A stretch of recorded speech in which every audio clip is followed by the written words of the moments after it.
sociedade, né, uma crítica feita a partir de uma concepção progressista também, e tem nos ajudado aí a repensar esses formatos. Então, a gente pensou aqui, porque como a gente fez, gente, vocês viram que a gente fez um formulário no Google Form, né, o Léo que fez, inclusive, e a gente trouxe um pouco esse mapeamento de quem somos hoje do Círculo para compartilhar com vocês, só para a gente, né, como a gente já disse, aí a ideia nesse primeiro tempo nosso é que a gente possa se conhecer, se reconhecer como grupo, né, e aí para isso a gente trouxe também um pouco dessa, quem somos. E o em leitura, né, o como é que a gente vai propor de fazer essa reflexão aí da leitura do livro, tá certo? Aí os lembretes que eu não queria esquecer aqui, primeiro de acessar o nosso Instagram, quem ainda não foi, é o nosso canal do YouTube que Gabriel criou essa semana, isso tudo fica na coordenação do Gabriel, é ele que vai, quem não teve oportunidade, a semana passada a gente fez um encontro com o Instituto Paulo Freire, porque eles também vão disponibilizar a série Paulo Freire vai à universidade. Então, agora vai estar no canal da FACED UFO e no canal do Instituto Paulo Freire, né, porque quanto mais dessa visibilidade, entendo que seja interessante. Um outro lembrete que eu não coloquei aqui, porque nós terminamos de fechar ontem à noite, é o nosso próximo encontro, que é dia 17/10, vocês lembram que eu apresentei que a gente ia fazer, né, o em leitura, que é do livro, e o encontro com grupos de pesquisa. E o primeiro grupo de pesquisa era o grupo da Anima, professora da Unicamp, uma grande amiga, e quando fui conversar com ela, ela falou, não, aí a gente já faz a jornada, porque ela faz anualmente lá na Unicamp a jornada político-pedagógica Paulo Freire. Então, no dia 17, vai ser o nosso encontro com a nossa finalidade e, ao mesmo tempo, o jornada, que é da Unicamp. Então, nós já estamos organizando, Gabriel, que também vai nos ajudar na programação visual dessa atividade. Nós também convidamos a professora Débora Maza, que é da Unicamp, também tem um grupo de pesquisa que também tem uma relação direta com Paulo Freire. Então, vão ter a professora Nima, a professora Débora e eu conversando sobre as perspectivas de pesquisa em Freire, tudo bem? Então, nossa atividade do dia 17 vai ser essa atividade, nós ainda estamos aí, porque estou contando para vocês que foi ontem à noite, decidindo bem, melhor como, né, que a gente vai fazer isso, porque se nós já vamos divulgar, já vai fazer direto, a minha intenção era fazer num lugar em que nós, do Círculo, pudéssemos todos estar, para vocês também poderem fazer perguntas. Então, nós ainda estamos identificando esta possibilidade, tá certo? A única coisa que eu queria dizer para vocês é que eu até falei com a Anima que a gente combinou o horário das 8h30 às 10h30, mas ela achou 8h30 muito cedo.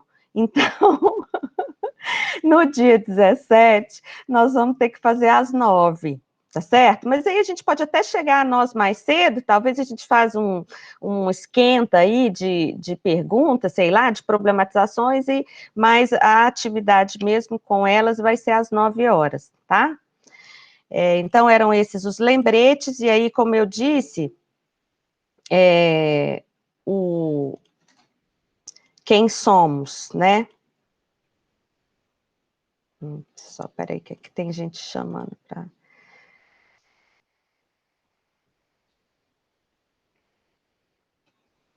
Então, aí, peguei as fotos, gente, só de quem tem lá no Padlet, porque tem gente que não colocou foto, ou então, né, fez a apresentação de outra forma, mas essas são as nossas fotos que estão lá registradas no Padlet, na forma como a gente organizou também, a forma de se apresentar, né, de dizer quem somos, importante quem puder visitar por lá, as apresentações estão legais, assim, de cada um dizendo um pouco de si. Essa daqui são as categorias de participação, né, os estudantes de graduação com 36%, estudantes de pós-graduação 24%, movimentos sociais e sociedade como um todo, uma faixa menor aí, que sumiu o percentual, profissionais da educação também. É 1% e 2%. 1% e 2%. Obrigada, Léo. Professor universitário, 15%, e professores da educação básica também 15%. Então, isso é a nossa configuração do círculo hoje. Nem todo mundo respondeu o formulário, então, dos formulários respondidos, né? E aí também a gente achou interessante ver as regiões do país. Então, a maioria das pessoas está mesmo em Minas Gerais, mas também tem gente de São Paulo, Ceará, Rio de Janeiro e Paraíba, né? Participando do nosso círculo, que é isso que a gente tem conversado um pouco, assim, e, esse tempo de pandemia possibilita isso, né, o que não possibilitaria se a gente tivesse no tempo presencial. Então, temos gente de outros estados e também aí participando. A faixa etária é só para a gente ter um pouco a compreensão, né, fizemos, o Léo que fez esse gráfico também, pensando aí de 19 a 20 anos, 21 a 30, 31 a 40, 41 a 50 e mais de 50. Então, temos também uma variação, mas um menor número de 19 a 20, né, e aí crescendo as faixas posteriores a isso. Então, é só para a gente se localizar, entender, né, o nosso grupo é maioria feminina, 72% e 27% masculino, também é uma configuração do nosso grupo. Então, só para a gente, né, entender e se localizar. E aí, então, como que a gente pensou em leitura? Nós pensamos de fazer alguns momentos assim. Primeiro, um momento de inspiração, que aí a gente pode trazer alguma coisa do próprio Paulo Freire, ou alguma coisa outra que não seja mesmo dele, mas que sirva para a gente se inspirar para pensar naquilo que a gente vai discutir no livro, né? Entrar no clima. Entrar no clima, isso mesmo. O que nós chamamos de leituras de mundo, porque aqui a gente chamou de leituras de mundo problematizadas, na verdade. Aqui eu dividi, mas como é que a gente problematiza, que perguntas vieram para a gente ao ler o livro, né? Problematizar a partir da nossa leitura de mundo. Então, trazer perguntas, questionamentos aí que surgiram a partir da leitura. E com isso, a nossa ideia, e aí o próximo passo, no próximo momento, ou momentos aí que são, na verdade, não é um depois do outro, mas a intenção é que a gente viva esses momentos na manhã de hoje, é que a gente leia trechos do livro. Essa é uma ideia que a gente pensou pelo seguinte, aí as próprias perguntas vão chamando para as nossas leituras, então a gente pode ler trechos que aí vão nos ajudando a compreender ou a refazer as nossas problematizações, as nossas leituras de mundo. Então a gente vai fazendo as problematizações e lendo trechos com momentos aí que possam ser intercalados. E, por fim, nós vamos fazer aí um movimento de sínteses possíveis, né, assim, a partir só do momento de hoje, inclusive identificando que a nossa proposta é que a gente ainda permaneça mais um dia com este livro, né, com Educação como Prática da Liberdade, que a gente ainda faça o próximo encontro nosso do Em Leitura com ele, vamos ver se vocês também vão ter a mesma compreensão, mas a ideia é que a gente aqui hoje feche com algumas sínteses possíveis do que discutimos hoje, né, e aí o Léo vai disponibilizar para a gente também não sei se é aplicativo, Léo, é aplicativo? Pra gente... É um site, é um Mintmire, ele faz apresentações online, e no caso que a gente está usando, a gente vai usar para fazer nuvens de palavras. Então, eu vou mandar um link, e daí vocês vão colocar as palavras. Tem uma pergunta lá, que a Camila acho que vai falar, assim, a gente colocar os conceitos principais, até 3 conceitos, 3 palavras, e daí cada pessoa pode fazer isso individualmente, e depois o site forma a nuvem de palavras e junta os conceitos que a gente discutiu aqui.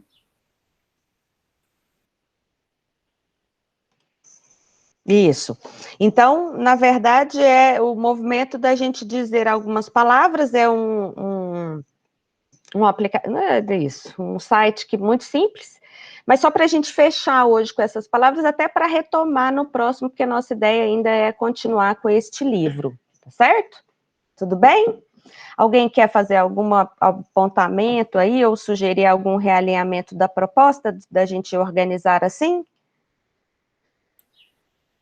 Vocês Na acham que a verdade, eu tenho proposta... só uma sugestão, que eu achei que deu muito certo no outro grupo de pesquisa que a gente tem feito, que tem muita gente também, para a gente estipular, não sei quanto tempo, mas um tempo de fala, e aí uns vão ajudando os outros, porque às vezes assim, todo mundo acha que está querendo falar e tal, se a gente estabelecer, não sei se vai ser 2, 3, 4 minutos, mas estabelecer um teto para possibilitar mais participações e a coisa flua melhor.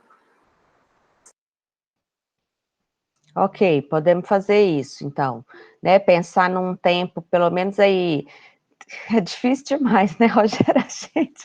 A gente é que estipula e a gente mesmo é que não cumpre, entendeu? Nós, professores e professoras. Então, mas vamos pensar num 3 minutos, assim, porque aí tem a tolerância de mais um, né? Se chegar no 4, porque 5 eu acho que fica demais no tempo nosso, senão a gente vai para além dos 5. Tudo bem? Pode ser assim? Então, a ideia é essa, assim, eu vou trazer a inspiração que vocês vão ver de hoje. Só um minuto.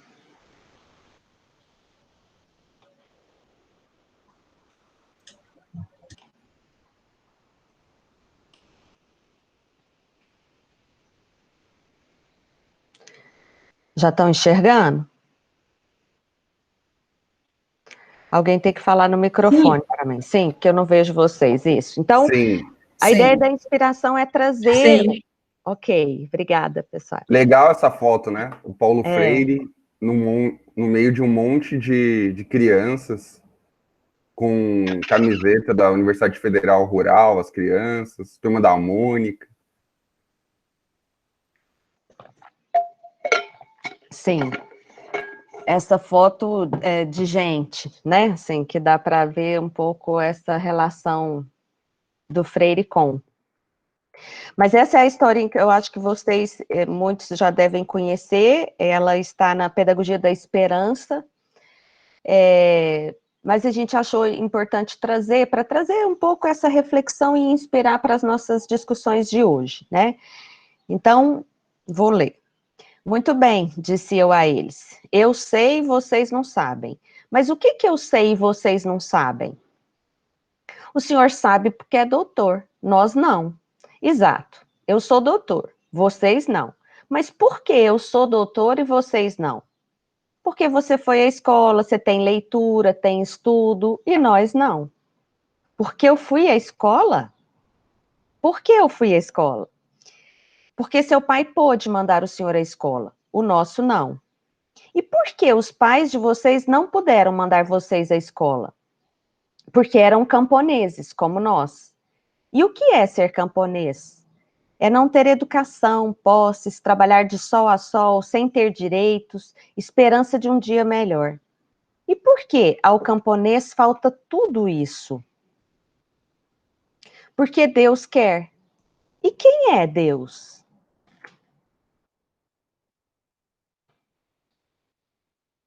É o Pai de todos nós. E quem é pai aqui nessa reunião? Quase todos, de mãos para cima, disseram que o eram. Olhando o grupo todo em silêncio, me fixei num deles e lhe perguntei: quantos filhos você tem? 3. Você seria capaz de sacrificar 2 deles, submetendo-os a sofrimentos para que o terceiro estudasse, com vida boa no Recife? Você seria capaz de amar assim? Não. Se você, disse eu, homem de carne e osso, não é capaz de fazer uma injustiça dessa, como é possível entender que Deus o faça? Será mesmo que Deus é o fazedor dessas coisas? Um silêncio diferente, completamente diferente do anterior. Um silêncio no qual algo começava a ser pratejado. E em seguida, não. Não é Deus o fazedor disso tudo, é o patrão.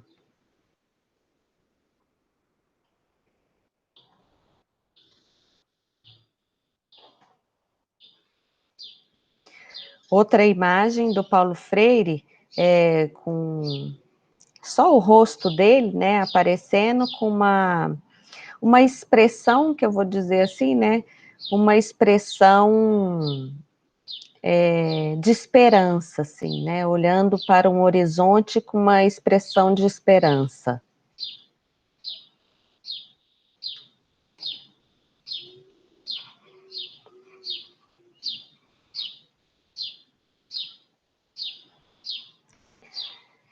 Então, feita a inspiração, pensando nessa ideia do Paulo Freire, que eu acho que é muito importante, e por isso talvez que eu goste muito da Educação como Prática da Liberdade, porque ele consegue trazer o fundamento dessa compreensão do Paulo Freire em relação à sociedade, em relação à democracia, em relação aos seus conceitos fundamentais, né, assim, elementos que são importantes para você entender todo o posterior, né, elementos que dão condição, porque a sua concepção de ser humano, né, está expressa para mim aqui no Educação como Prática da Liberdade, do inacabamento, como é que é esse inacabamento, o que isso implica numa relação social. Então, esses conceitos ou elementos aí que eu acho fundamentais para a gente compreender toda a obra do Paulo Freire, eu acho que começa aqui no Educação como Prática da Liberdade.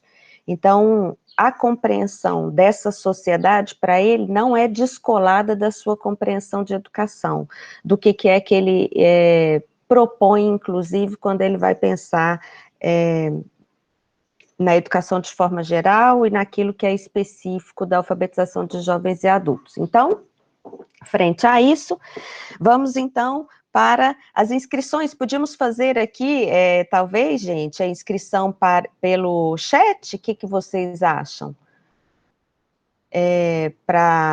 Então, a ideia é o seguinte: problemas e leituras. Então, não tem ordem, não tem cronologia, não tem um primeiro, um depois, porque a pergunta que a Laís vai fazer, pode ser que a Ju lembre de um texto, de um trecho que ela leu, que tem tudo a ver com aquilo ali, então ela vai pedir, vai falar, não, deixa eu só ler esse trechinho aqui, olha lá isso, como é que...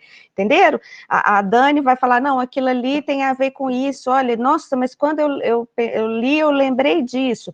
Neste momento hoje, não tem nenhuma lógica, assim, vamos primeiro tratar do primeiro capítulo, vamos primeiro tratar do segundo capítulo. É mesmo, hoje é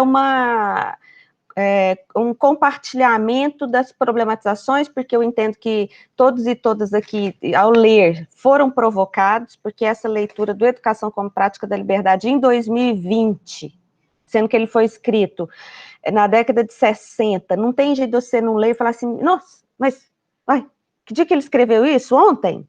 Hoje?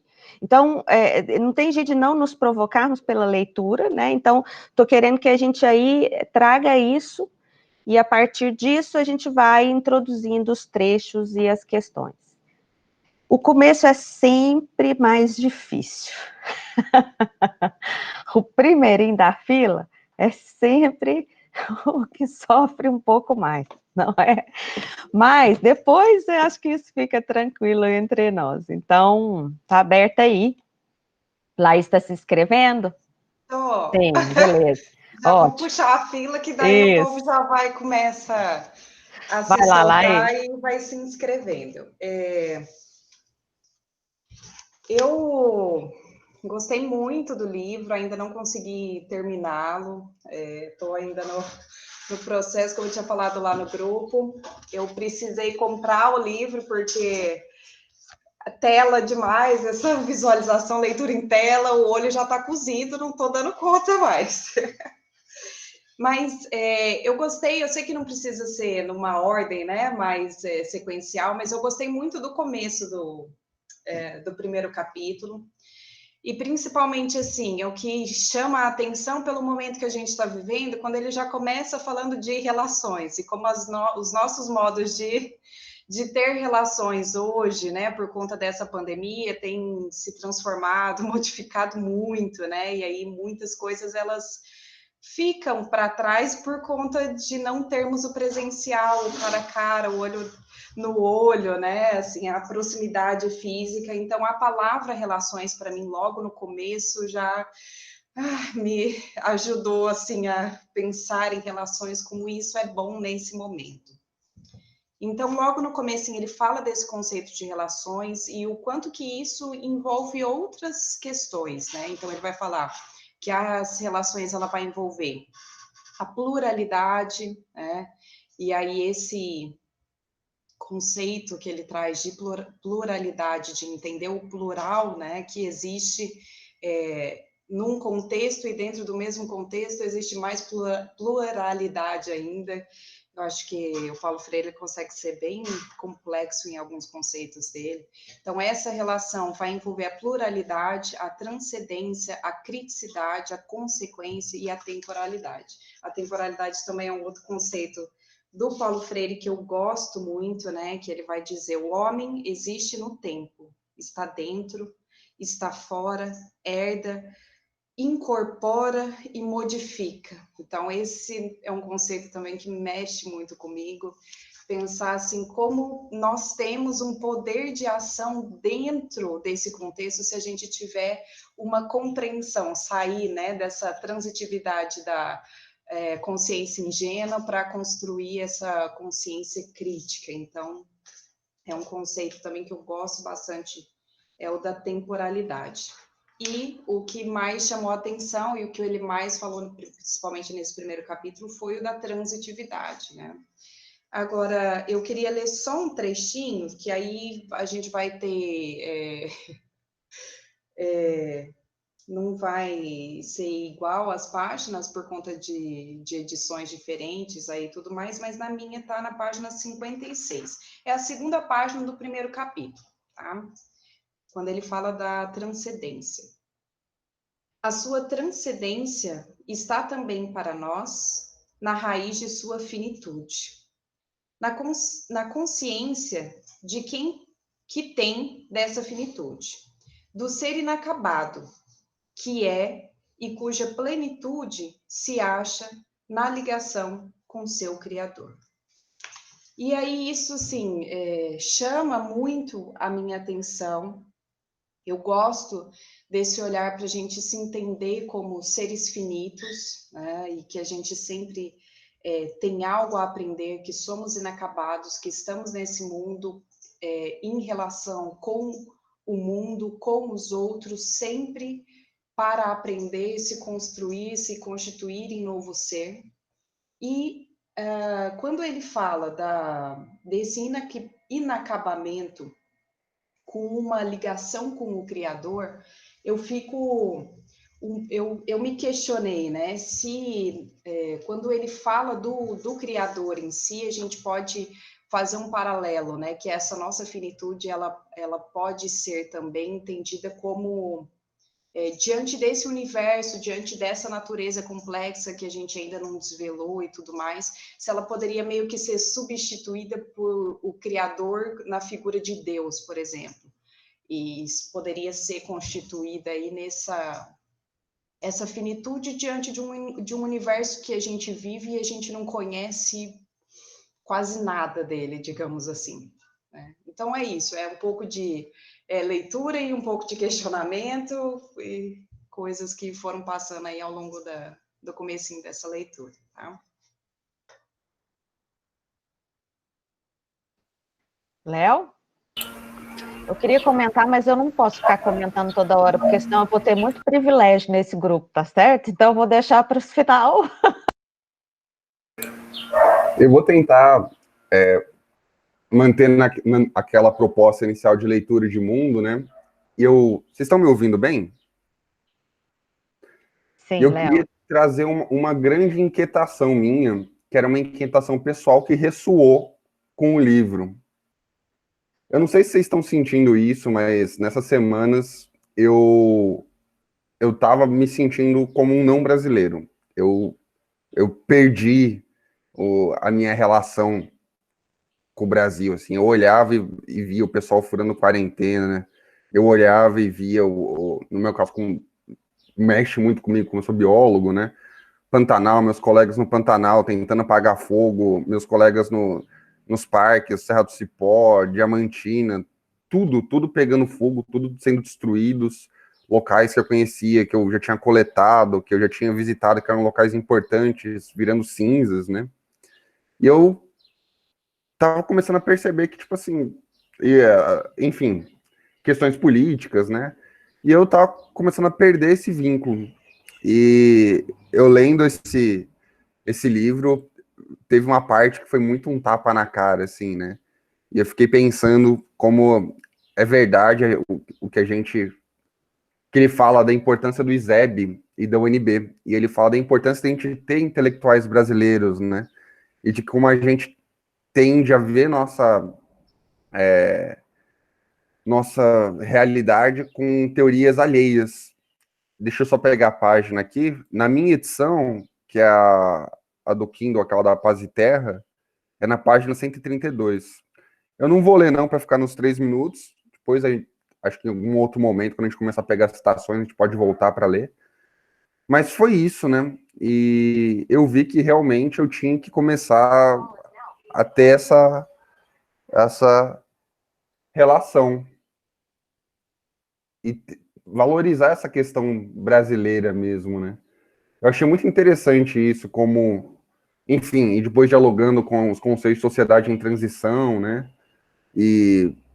Mas para mim isso me chamou muito na leitura de mundo, assim, fez você pensar muito isso, de como eu estou tentando interpretar uma realidade sem ter conhecimentos sobre ela e como é importante a gente começar a estudar e repensar a sociedade brasileira a partir da gente mesmo, né?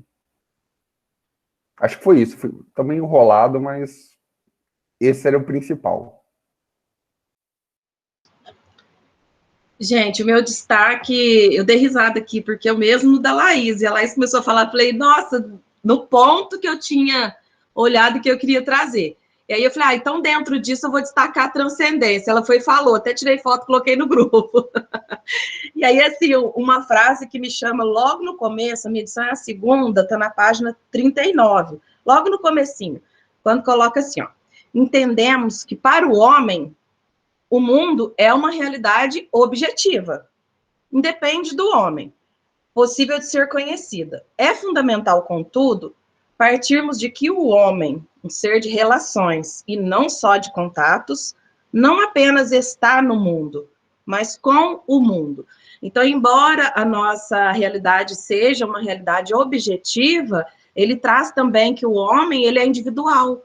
Então, é a nossa subjetividade, na verdade, que vai fazer essa diferença desse estar no mundo. E aí, quando ele traz a transcendência, vem muito no sentido daquilo que ele sempre fala em todos os livros, que o homem, ele é um ser condicionado, né? As condições objetivas estão aí, e o homem é um ser condicionado. Mas nem por isso ele é um ser que tem que ser determinado por esses condicionantes, né? E aí, por isso, essa ideia de que o homem, e aí até Leonard Boff traz muito disso, de que o homem é esse ser de transcendência, né? Que não aceita aquilo que lhe é dado e que postula realmente uma outra realidade. E esse é o meu destaque.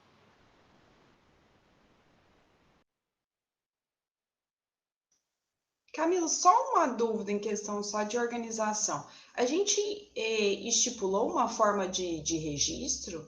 Grupo de registro, síntese, não? Não, nós estamos gravando, né, para a gente ter o vídeo depois para as nossas... E vamos fazer no final essa nuvem de palavras, um pouco sistematizando as discussões por nuvem de palavras, com essa intenção. Mas se quiser sugerir outra forma de registro, Laís, é porque a gente ainda não fez essa coisa de, vamos registrar nossas discussões, ainda não, porque ainda estamos aí buscando as formas, mas vamos registrar, né, para a gente até depois, no próximo encontro, poder partir dessas nossas nuvens e retomar as discussões a partir dali e aprofundá-las, né, essa é a intenção. Tá bom, não tenho sugestão, não, só curiosidade. Ok. Rogério. Bom, pessoal, bom dia. Vou tentar também fazer uma primeira consideração aqui, mas de uma leitura do mundo e as inquietações. No começo, antes de entrar mais gente, a gente estava falando e eu fiquei um pouco na linha do que o Leonardo falou ali agora, de a leitura desse livro nos provoca demais. E aí, ao mesmo tempo, eu fico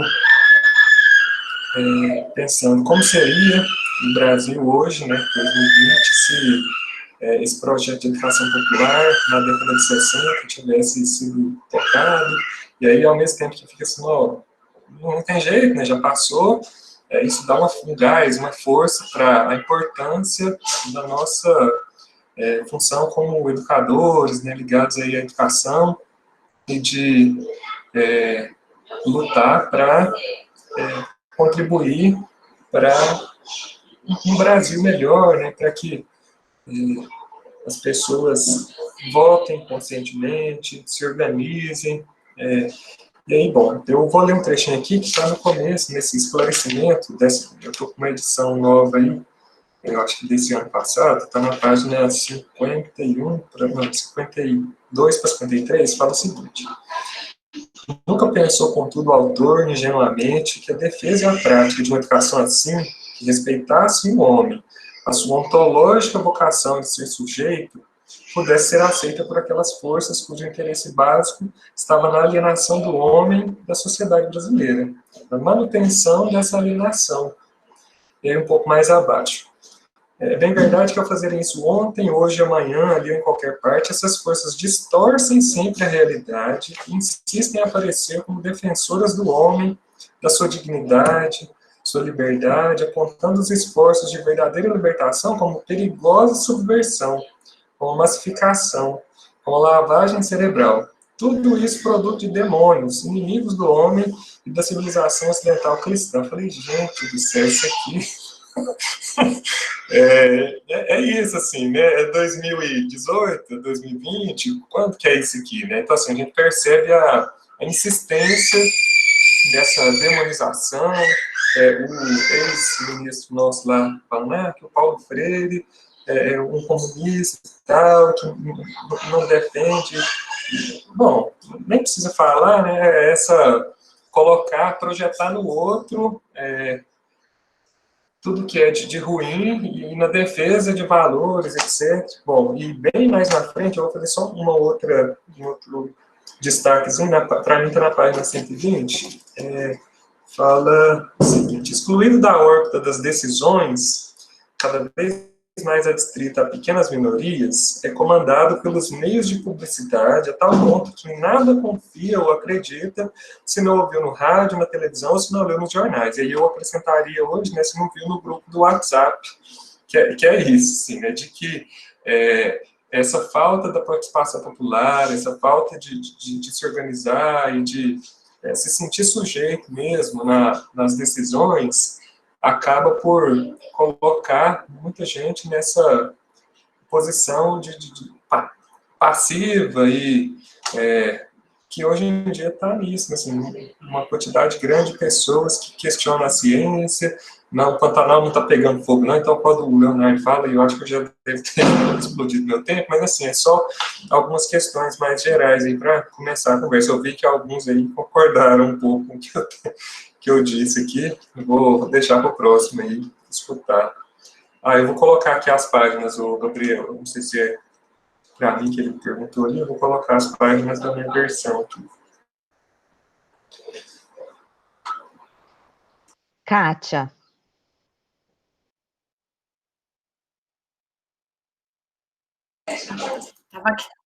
Bom dia, estava aqui raciocinando. Bom dia, pessoal. Realmente é uma leitura muito instigante. Eu venho desenvolvendo um tema na área de gestão ambiental e praticamente fechei meu raciocínio, assim, um raciocínio que eu venho trazendo há alguns anos, né, por trabalhar com a questão ambiental, mas eu não tinha tido a oportunidade ainda de sair para a questão política, né, que a gestão ambiental oferece. Então, a leitura desse livro, para mim, fechou. Né? Eu venho caminhando há alguns anos e faltava alguma coisa, né? Eu sabia que participar desse grupo faria uma grande diferença, né? Então, já na primeira leitura, eu consegui fechar esse raciocínio, né, de anos nessa questão ambiental, porque me chamou muita atenção a questão desse conhecimento oco, né, vazio de significados e sentidos, né, que os sujeitos são alijados por conta dessa nossa herança colonial. E a questão ambiental passa por isso, né, necessariamente, né, então eu poderia dizer aí desses vários parâmetros do sujeito, dessa pluralidade que o sujeito se encontram, mas a questão do meio, né, nós somos completamente alejados dessa visão do meio em que estamos inseridos, né, então não é só dos sujeitos, né, nós não só estamos alienados dessa capacidade de pensar, da autonomia, mas também do meio no qual nós estamos inseridos, né, então eu venho desenvolvendo um trabalho e com essa leitura eu finalmente consegui, acho que eu cheguei em um modelo que agora eu posso começar a trabalhar, que é essa coisa, né, eu trabalho no Pontal, na geografia do Pontal, e lá nós temos biologia e geografia, né, e quando a gente vai conversar sobre o meio no qual nós estamos inseridos, é um vazio, é um verdadeiro vazio de debate, né, como se isso não fosse nem assunto, né, então, eu percebi, assim, tudo que eu venho fazendo faz muito sentido, então nós temos, para sair dessa condição de um conhecimento tecnicista oco, nós poderíamos pensar em onde estamos, né, então, não fazer um curso de geografia e de biologia, por exemplo, totalmente tecnicista, mas só para vocês terem uma ideia, o município de Ituiutaba, no qual a UF está inserida, ele está entre dois rios, o Rio da Prata e o Rio Tijuco, que significa que, recentemente, por lutas sociais, foi garantido a construção de um refúgio da vida silvestre estadual do Rio Tijuca e da Prata. Mas essa instituição é totalmente de cima para baixo, sem uma visão do todo e do contexto no qual toda essa biologia e geografia estão inseridas, né? Então, eu só elenquei alguns pontos aqui. A consciência de ter um refúgio bem no meio do município tem muito significado. A Camila deve lembrar das araras azuis. Eu tive um trabalho com uma aluna da biologia das araras e a gente percebeu que as araras estão vindo para a área urbana por falta de nicho, por falta de ambiente, de ecossistemas rurais, né? Então, nós temos aí as araras, o refúgio, a falta de área de fragmentos, e mais, nós temos uma BP, que é uma empresa, British Petroleum, que tem uma versão verde que produz álcool e açúcar derivado da cana. A cana vem avançando em todas as áreas, nem as áreas de conexão, que são os rios, os córregos, que desagam nesse refúgio, estão preservados. A minha aluna que está fazendo TCC começou a chorar, não tem como. Eu falei, tem que ter como. Ela falou, não tem como construir corredores, porque os rios estão desmatados. Eu falei assim, mas essa consciência que precisa ser modificada, se tem garantia legal de que esses corredores existem, eles não existem por falta de conhecimento, né? Então, eu também estava preparando a minha fala, que é um debate que eu vou participar de um coletivo dos alunos da biologia, lá em Ituiutaba, e aí acabei fechando isso, né? Enquanto nós estivermos nesse conhecimento oco, distante, nós vamos ter pesquisadores trabalhando com abelha, no meio de uma área de uso de veneno. O pesquisador, aquele especialista ali, está completamente desvinculado do sentido daquela biodiversidade no contexto social. Né? Então, eu fiquei muito chocada mesmo, eu vi também a nossa realidade atual, né, mas eu vi também que a educação não se construiu também enquanto sujeito plural.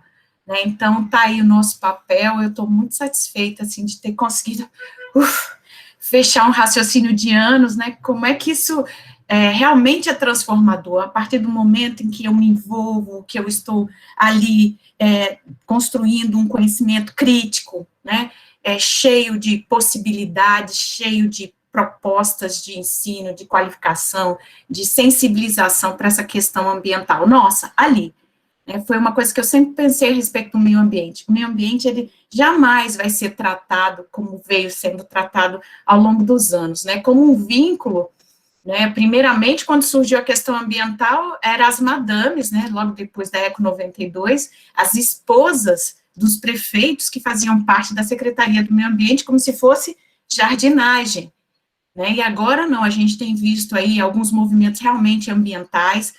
Mas também, pessoal, a gente tem que entender que a questão da biodiversidade, da genética, é da década de 60. Até isso sair da especificidade da biologia e ser generalizada, né, a gente entender que biodiversidade tem que significar diversidade de ecossistema, diversidade de espécie, diversidade genética, ainda é um assunto de gueto. E não tem como conservar, ter uma visão, um olhar para fora, se não considerar essa questão técnica conceitual. E, para finalizar, o Brasil teve uma gestão ambiental sempre voltada para o domínio e para a conservação do território, né? Porque sempre fomos uma colônia sujeita a ser invadida, e continuamos até hoje. Muito obrigada. Um pequeno parênteses aí, eu participei do licenciamento de algumas fazendas aí, até hoje o pessoal da BP me odeia do ambiente, porque eu... dois, então. Enfim. Mas, enfim, eu estou tentando não fazer desse discurso um discurso contra a BP, mas, pelo contrário, ela vai ter que ser partícipe, né, desse diálogo, ela vai ter que se envolver. Não é uma questão mundial, é uma BP no canal verde, mas se a gente mostrar, né, que a gente fica aí colocando a cana, o álcool como verde, se eu mostrar para vocês o que o verde, a produção desse verde destrói, não tem nada de ecológico, é veneno, ela utiliza das áreas, porque a gente está colocando corredor destruindo as áreas, né, todas as espécies nativas, que quando tem pastagem ainda tem árvore nobre, mas quando tem cana, é nada. Então, eu acho que é isso, a gente precisa, e o Paulo Freire vai dizer, né, desse conhecimento oco, isso aí me chamou muito a atenção, né. Muito obrigada, pessoal. Valeu, Kátia, nós que agradecemos aí, as reflexões também lembrei do Léo, porque aí ele faz com que a gente pense um pouco na sociedade que a gente está vivendo, né, assim, vou juntar minhas falas, assim, pensando que esta reflexão do Educação como Prática de Liberdade, em relação à sociedade brasileira, é uma questão que, para mim, é fundamental para a gente compreender o Paulo Freire, porque eu não posso ver o Paulo Freire despregado desta sociedade que ele se dispõe a analisar, criticar e propor, né? Então, quando ele diz da sociedade brasileira, e pensem vocês aí, o Léo resgatou um pouco aquele momento, né? Um momento em que a gente estava com grandes esperanças no Brasil, porque um governo... pela primeira vez, de uma forma, né, todo mundo muito esperançoso com o João Goulart, todo mundo muito esperançoso com a possibilidade que ele estava colocando no Brasil, e de repente isso é interrompido por um golpe militar, né? Então eu fiquei fazendo a pergunta aí, é a pergunta que eu e Rogério aqui no começo, e Gabriel estávamos conversando assim, será que, se a gente não tivesse tido o golpe, será que a nossa sociedade estaria de outra forma? Será que a gente teria tido a oportunidade de desenvolver relações diferentes? Será que a gente poderia pensar nessa sociedade que, se não tivesse tido esta interrupção e esse momento tão cruel para a sociedade brasileira vivido no tempo do golpe militar, será que a gente estaria num outro processo societário? Pensando na humanização, pensando nos processos mesmo macroestruturais da sociedade, também em relação mais específica com a educação, né? Porque aí é isso que eu queria, então, chamar a atenção, na minha problematização, ela é um pouco circular de pensar, nossa, que impactos mesmo esse momento trouxe para a nossa sociedade. Que impactos o golpe militar traz e onde estamos hoje, que eu acho que a compreensão que todos temos é do quanto retrocedemos, né? Pensando em direitos, pensando na categoria trabalho, pensando nas relações humanas, pensando na educação, né? Pensando nas categorias que nos são caras, o quanto nós perdemos ao longo dessa trajetória. E aí, o meu também, então, vocês viram que o meu livrinho é aqueles, eu tenho alguns toques, como diria o Léo. Um deles é que eu gosto dos livros nas suas edições originais. Então, eu vou buscar, eu não gosto desses que já estão aí, mas enfim. Então, esse é bem antigo, vai ser muito diferente das versões que cada um tem aí, mas é o capítulo 3, que é um dos que eu mais gosto, que é a educação versus massificação desse livro, porque aqui ele vai trazer várias questões, mas na segunda página desse capítulo, ele vai dizer, vou ler o trecho: na medida, porém, em que as classes populares emergem, descobrem e sentem essa visualização que delas fazem as elites, inclinam-se, sempre que podem, a respostas autenticamente agressivas. Vejam como parece que foi ontem, né? A escrita assim, da forma como, o que agride nessa sociedade hoje? Quem agride quem, né? Estas elites assustadas, na proporção em que se encontram na vigência de seu poder, tendem a fazer silenciar as massas populares, domesticando-as com a força ou soluções paternalistas.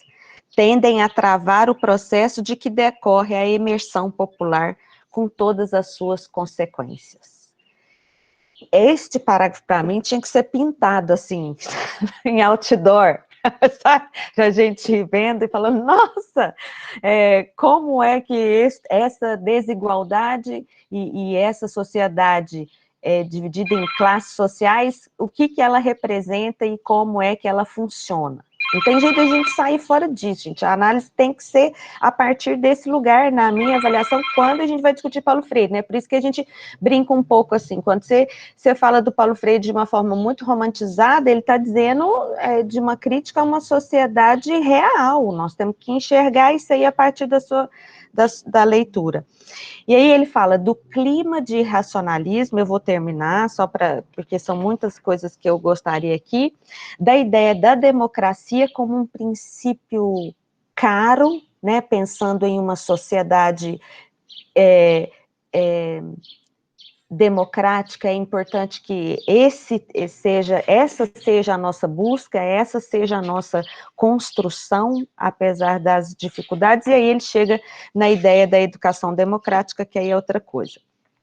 Eu vou me inscrever de novo, porque eu quero falar de outra categoria que eu acho importante. Então, a compreensão da sociedade, eu acho que aqui é o lugar que realmente é importante a gente entender esse Freire localizado, como diz aí alguns que me antecederam, né? O ser humano não é determinado, mas ele é condicionado por estas relações sociais que vivemos. Portanto, compreender a sociedade é uma condição para o nosso exercício, é uma condição para a nossa existência, né? Ok. Quem está inscrito, acho que era o Danilo, depois de mim. Vamos lá, Danilo. Eu ia falar exatamente desse capítulo que você falou. É um capítulo que me chamou bastante atenção, na verdade. Tipo, essa ideia de que o desenvolvimento econômico é uma coisa que realmente atrapalha a democracia quando ele é comandado pelas elites e que as elites têm medo desse processo de transformação popular, dessa mudança de mentalidade. É uma coisa que deu um estalo na minha cabeça, sabe? Tipo, eu pesquiso desenvolvimento econômico há um tempinho e é exatamente isso que a gente percebe. Muitas vezes a gente percebe que a cidade não quer mudar. Ela teria condição de possibilitar melhoras nas condições sociais, na desigualdade, mas é uma coisa que tende a não acontecer exatamente por causa que a elite tem medo dessa mudança. Ou se não tem medo, ela não quer que isso ocorra. Porque, pelo menos na minha visão, a gente tem realmente aquilo que ele fala. A elite, irracionalmente, tende a manter seus privilégios em contraposição com a sociedade, sabe? Isso é uma coisa que me chamou bastante atenção. Tipo, eu fiquei realmente pensando bastante nisso que ele falou. E, principalmente, que essa mudança de sociedade necessita de uma mudança de mentalidade, que só é possível através da educação. E eu gostei muito disso. Acho que é basicamente isso que eu tinha pra falar.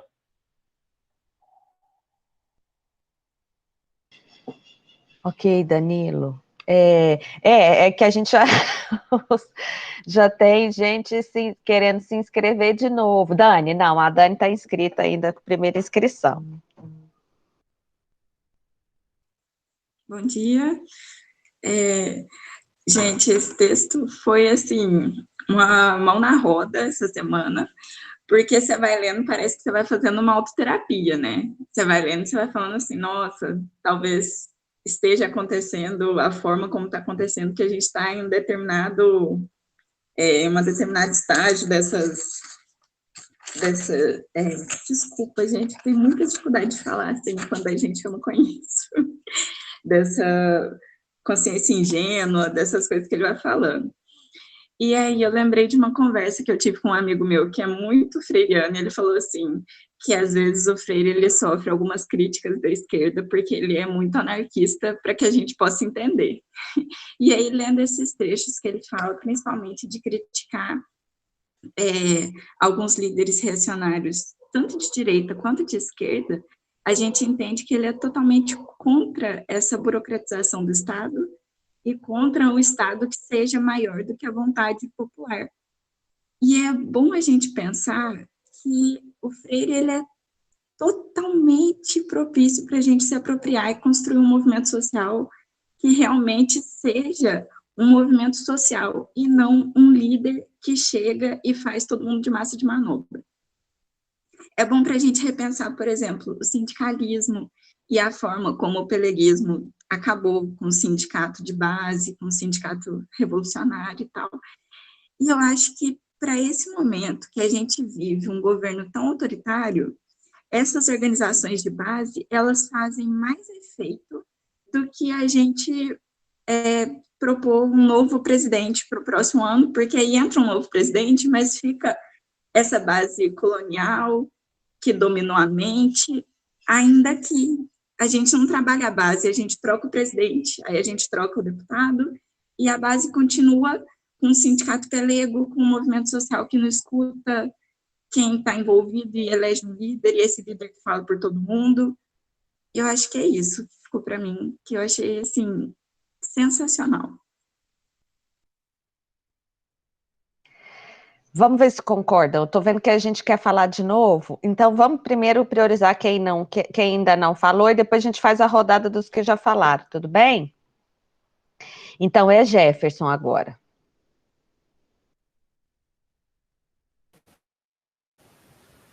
Nessa leitura do livro, uma parte que me chamou bem a atenção, no capítulo, quando ele elenca o método de alfabetização.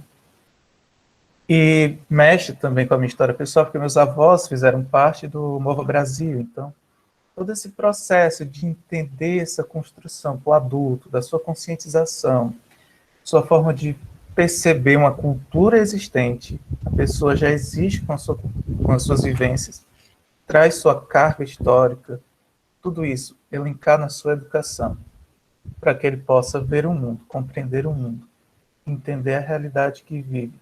E a partir daí, perceber que há um pensamento que ele exclui só porque ele não domina uma linguagem escrita ou uma leitura, romper esses preconceitos e tirar esse estigma, muitas vezes, que as pessoas carregam, por motivos vários. Pode dizer que seja só uma causa. O problema da nossa sociedade com essa visão é que eu tiro, no caso aqui na minha região, os agricultores da sua situação de estarem submissos ao patrão, de estarem sendo explorados da maneira que eles querem, e eles passam a ter a consciência de lutar pelo que necessitam, de entender que são seres humanos, que têm seus direitos, têm que ter essas garantias.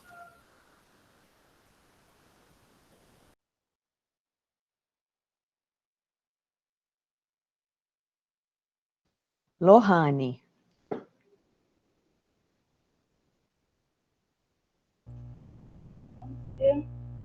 Todos e todas.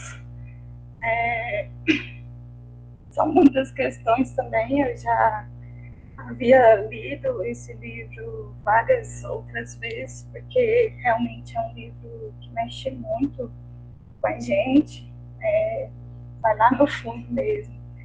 E eu acho que cada vez, né, que a gente lê um livro, a gente tem uma releitura, uma reinterpretação.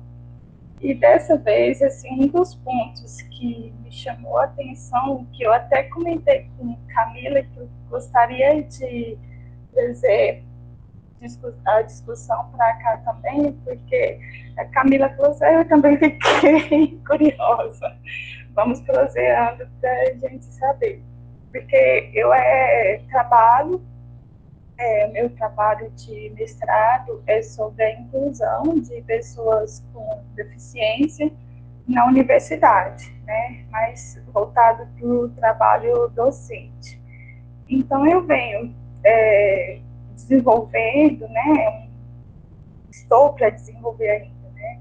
Um quadro teórico sobre a questão da inclusão. E aí, uma proposta da minha orientadora era falar um tópico sobre a diferença da inclusão e da integração, partindo do pressuposto que a inclusão seria dar todos, além de leis, todos os acessos. Enfim, a integração, só leis para acesso, né?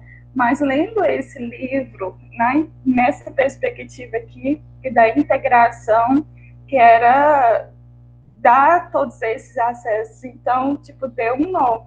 E aí a Camila falou assim, não, mas a gente tem que entender que a parte da inclusão veio depois de Freire, mas eu fiquei inquieta, porque falar essa questão, né, de se posicionar, e eu escrevo muito disso, né, que a pessoa com deficiência é tida uma pessoa que não tem autonomia, uma pessoa que é coitada, uma pessoa doente, né, então eu escrevo muito sobre isso, né, que na perspectiva de Freire, a pessoa com deficiência é um ser com pendente, é um ser com autonomia, então é uma coisa assim que está me instigando muito. E aí, só para ressaltar essa ideia, que foi até uma citação que eu coloquei também para falar dessa questão das pessoas com deficiência, né, do lugar dela no mundo também. Essa versão que eu estou aqui foi a que vocês disponibilizaram no grupo do PDF, está na página 43. A partir das relações do homem com a realidade, resultantes de estar com ela, de estar nelas, pelos atos de criação, recriação e decisão, vai ele dinamizando o seu mundo, vai dominando a realidade, vai humanizando-a, no sentido de que a pessoa com deficiência também tem que ter essa autonomia de recriar, de criar, de decidir, de ter essa dinâmica. Então, tipo assim, se vocês puderem até, assim, depois, não sei, me ajudar a clarear isso, porque realmente foi uma coisa que me inquietou bastante. É isso. Não, eu acho que esse é um ponto importante da gente discutir depois. Gostei. Queria só saber, talvez uma pergunta para a Lohane, mas eu vou esperar depois da minha vez. Não sei, na verdade, se faço a pergunta agora. Pode perguntar. Que é em relação, agora, essa semana eu recebi, eu não cheguei a ler exatamente tudo aí, mas vocês devem estar acompanhando essa questão de agora a política nacional ser de retomar aquela ideia de colocar escolas exclusivas para os deficientes, assim, né? O que vocês entendem sobre isso? E aí, pensando, porque aí a Lohane acabou de falar que escreveu sobre isso, queria talvez voltar a falar para ela ou para outras pessoas que podem ajudar. Eu, com a pouca leitura que eu tenho, eu acho que segregar é pior, né? Então, assim, eu acho que tem que ter a integração nesse sentido, de trazer e oferecer as condições para que esse trabalho seja feito junto, não é isso? Isso, e assim, a discussão que a gente vem trazendo, que foi um ganho, que é um ganho recente, essencialmente na universidade, porque na universidade foi a lei que dá acesso às pessoas com deficiência, vem de 2015, que dá amparo, né? tinham essas pessoas, mas a lei que dá amparo é de 2015, então, assim, é bem recente. Então, eu tenho uma deficiência, então, para nós, pessoa com deficiência, é um ganho muito grande. E se voltar essa questão da segregação, é um retrocesso muito grande. A nossa luta é que, para além de leis, haja ações afirmativas para que haja a real inclusão, para que saia do papel, né, e que ela se efetive.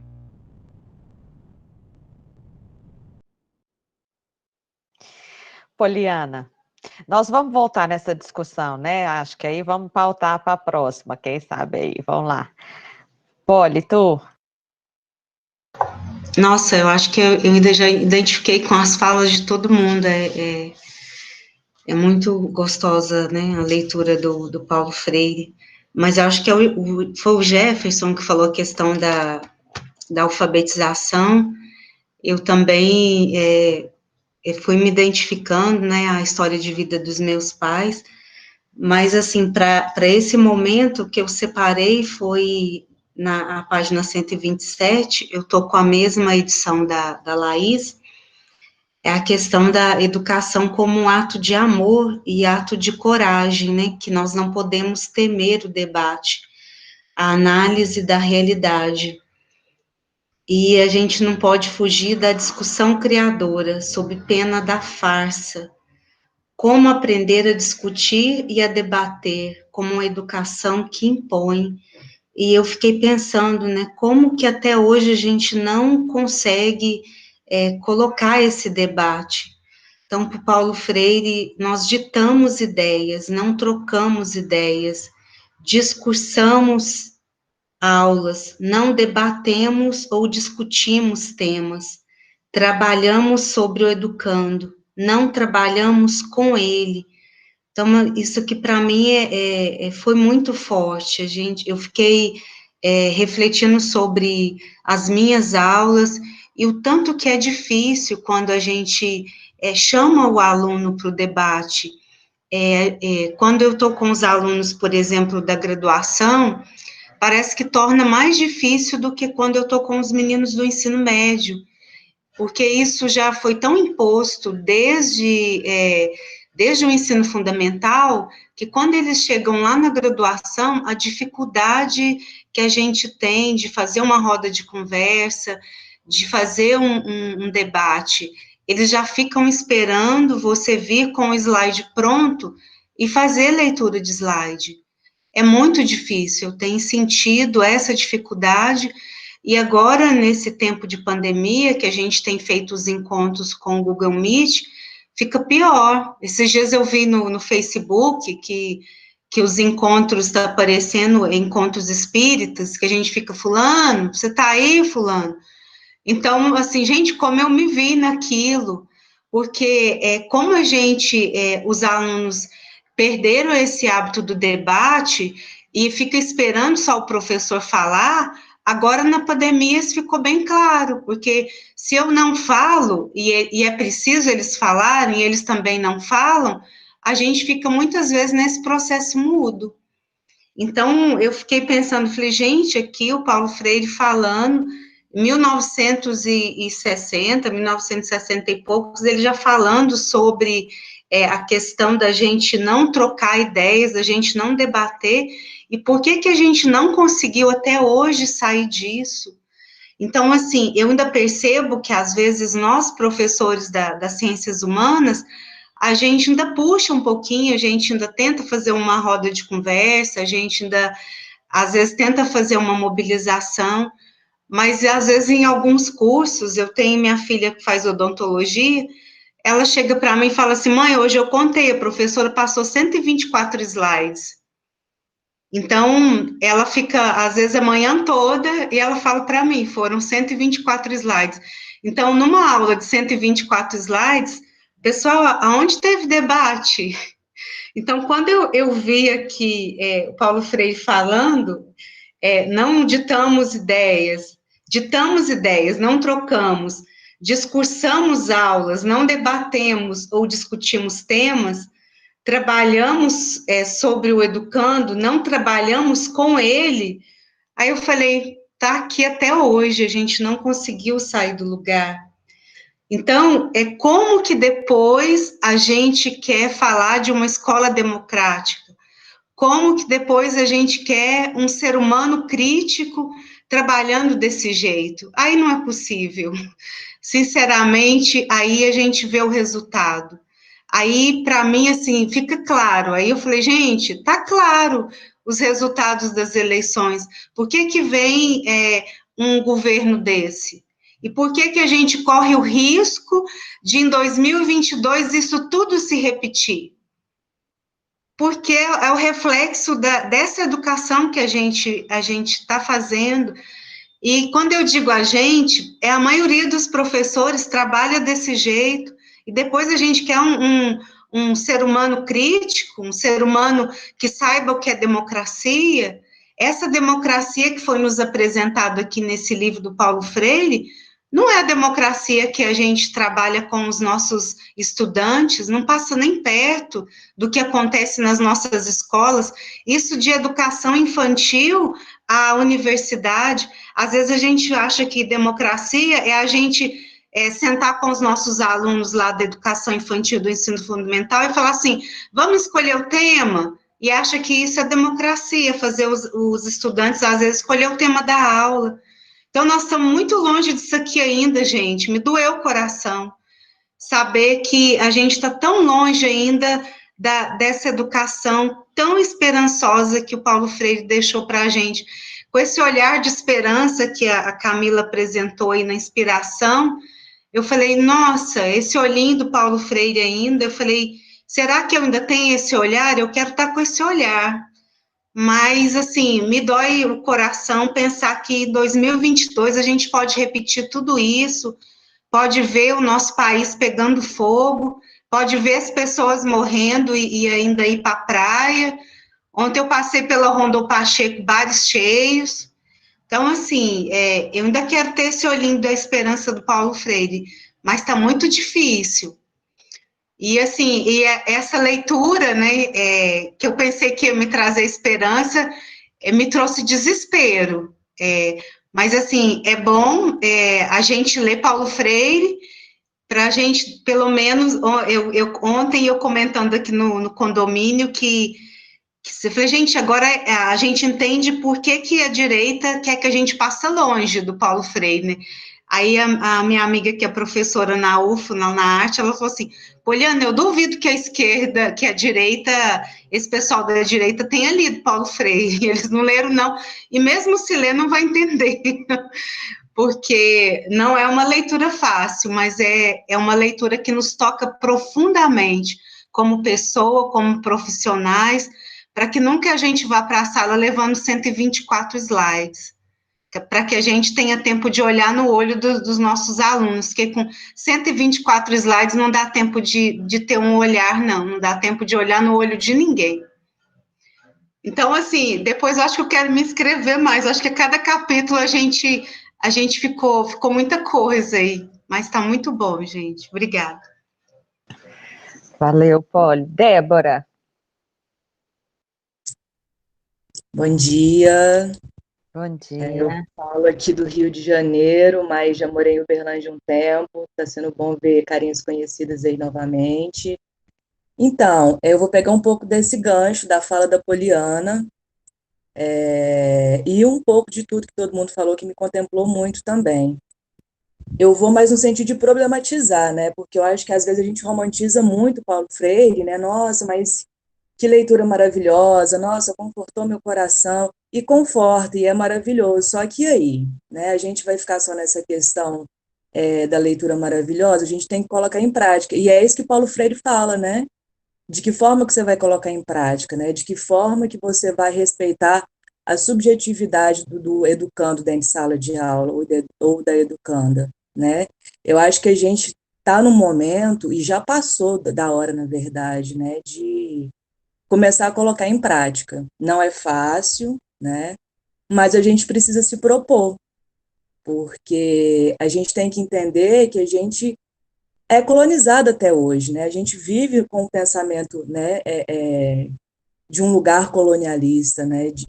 A nossa educação é colonial, né? E de que forma que eu vou lidar com a educação decolonial dentro de sala de aula? Eu acho que esse é um grande passo, né? Começar a entender o que é uma educação decolonial, por exemplo. Porque enquanto eu tiver na mente a educação colonial enraizada ali, e eu continuar passando quadro isso, eu não vou conseguir nunca colocar em prática a fala que o Paulo Freire nos mostra no livro, né? Então, eu acho que, primeiro é entender, né, o que é educação, né? E de que forma que eu posso transgredir esse muro aí colonialista, né? E aí é uma educação decolonial? Pode ser uma alternativa. E o que é essa educação decolonial? De que forma que eu posso utilizar essa educação decolonial dentro da sala de aula? Porque a gente fica, mas o livro, né, não contempla a minha fala, eu quero trabalhar a Lei 10.639/03, mas o livro, ele não me proporciona. E aí, o que você está fazendo? Eu acho que a gente, como educador, a gente precisa se questionar. O que eu estou fazendo? Como que foi a minha aula hoje? Né? Quais foram as reações dos educandos e das educandas dentro de sala hoje? Eu propus uma aula fora da sala, dentro daquelas 4 paredes, né? Qual que está sendo a minha atitude em relação... E a gente não se questiona. Porque é tanta coisa massacrando o educador também, que aí às vezes a gente se coloca nesse lugar, né? Só de, nossa, mas como que a aula de hoje foi cansativa? Mas como que tal educando ou educanda, eu não consigo controlar esse aluno. E o papel não é esse, né? A gente não tem que controlar nada, né? A gente tem que inverter esse papel, né? Como que eu vou praticar a educação horizontal? Será que eu estou praticando essa educação? Ou eu estou fazendo aquela educação bancária? Né? Porque a maioria das vezes é isso em sala de aula, e é isso porque a gente vive uma realidade que não é decolonial ainda, né? A gente vive uma educação que não é decolonial ainda, mas a gente tem que persistir, porque eu acho que se a gente só continuar nessa fala de que, Paulo Freire, né? Vamos fazer um evento, Paulo Freire, a gente está muito, muito, muito distante de tudo que ele falou e a gente não entendeu nada, a gente está só reproduzindo o que está escrito no livro, mas não de forma prática a ponto de evoluir, a ponto de crescer e a ponto de transformar a educação, como uma prática libertadora, por exemplo.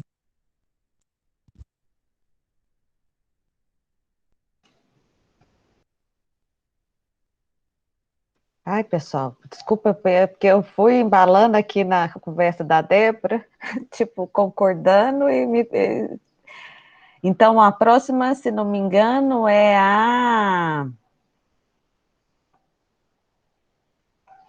É porque aqui agora teve tantas conversas. Débora, que se inscreveu, já falou. Andréia, se eu não me engano. Andréia, isso mesmo, Andréia. Ligar o microfone, esquecendo. Bom dia, gente. Bom dia. Então, refletindo sobre tudo isso, e na página também, não sei se é a mesma, 94, em que ele diz que o nosso grande desafio, por isso mesmo, nas novas condições da vida brasileira, não era só o alarmante índice de analfabetismo e a superação, não seria a exclusiva superação do analfabetismo que levaria à rebelião popular, à inserção, mas a alfabetização puramente mecânica. Enfim, ele vai dando continuidade à fala aqui, pegando o exemplo da alfabetização, mas referindo-se a tudo isso, que é uma fala muito ligada com tudo isso que vocês disseram, mas pensando nas nossas práticas, que é isso mesmo, quais são os nossos atos práticos, né? Quais estão sendo as nossas ações freirianas na sala de aula? Que muitas das vezes a gente espera políticas por políticas e realmente temos que lutar por elas, não podemos desistir, porque mas os nossos atos políticos, os nossos momentos políticos, eles começam de fato nas nossas ações. E isso eu tenho visto muito nesses nossos debates, não somente aqui, mas em todos eles, a partir do momento em que nós nos posicionamos no nosso currículo. Para quem é professor aí sabe um pouquinho sobre isso.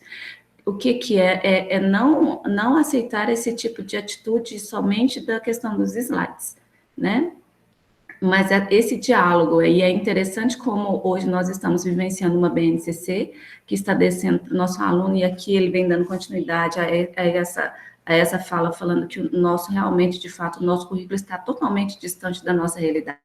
E hoje nós estamos aqui vivendo uma sociedade que vive uma ação política totalmente longe daquilo que, de fato, a gente quer. É um grupo de pessoas em alto risco de depressão, porque o nosso currículo não tem nada a ver com a nossa vida. Nós, extremamente alienado por uma cultura, por uma política, por um currículo que não nos representa, não refere-se à minha pessoa, eu sei que muitos de vocês também não tem nada a ver comigo isso. Então, isso realmente nos leva a repensar, rever, e aqueles que não têm essa base, entram mesmo em colapsos. Entramos uma sociedade que a consequência está sendo o mercado da farmácia, que também é comércio, né? E aqui nós nos posicionamos como, sim, como estudantes, como pesquisadores, com epistemologia, mas acima de tudo, juntando essas falas, tudo isso, a resistência não é uma resistência só de rede social, não é uma resistência só de estudar, só de livro, mas é uma resistência curricular, porque dentro da sala de aula, como que nós lá recebemos toda essa base curricular que atende só o mercado de trabalho, que nos leva a uma privatização, que nos leva a falar que os nossos conteúdos, os nossos trabalhos, eles não estão dando resultado dentro das provas sistêmicas, porque não dá mesmo, porque lá não tem nada a ver com a nossa vida, né? O menino tem que colocar lá o resultado da raiz quadrada elevada ao cubo, e ele sabe, eu trabalho na zona rural, ele sabe fazer hortas maravilhosas, ele entende sobre profundidade, ele entende sobre metragem, ele entende sobre água, sobre solo, sobre questões de vida, e que tem muito mais conhecimento que a prova sistêmica, e isso me faz ver e identificar o meu trabalho e a minha realidade dentro da realidade desse aluno. E a gente se posicionar numa maneira contra-hegemônica. Então, o livro nos posiciona, mas também nos faz reverberar isso em ações, em atitudes. E isso não só na educação.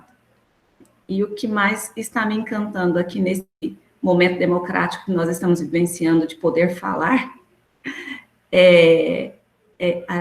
o nosso autoconhecimento, a nossa identidade, a nossa autopercepção no mundo de quem somos, como estamos e o que queremos, e em qual base nós nos fortalecemos para reconstruir esses atos. Talvez sonhadores, sim, mas identificar com pessoas sonhadoras assim faz a nossa autoestima enquanto ser humano aflorar, vamos colocar assim, né? Aflorar e ter esperança. Estudar Paulo Freire é esperançar o tempo todo. Então, dialogar com vocês é esperançar, é poder falar, é poder expor as nossas angústias, mas, acima de tudo, ver uma luzinha no fim do túnel, que em 1980, né, quanto tempo lá atrás, aquela carta aos professores, né, aquela vontade de estudar ainda perpassa pelo nosso meio, pelas nossas casas hoje, quem diria, né? A gente estaria em casa hoje podendo fazer esse diálogo. Então, esse momento eu considero também um momento histórico dentro da história da educação. Para mim, fica marcado.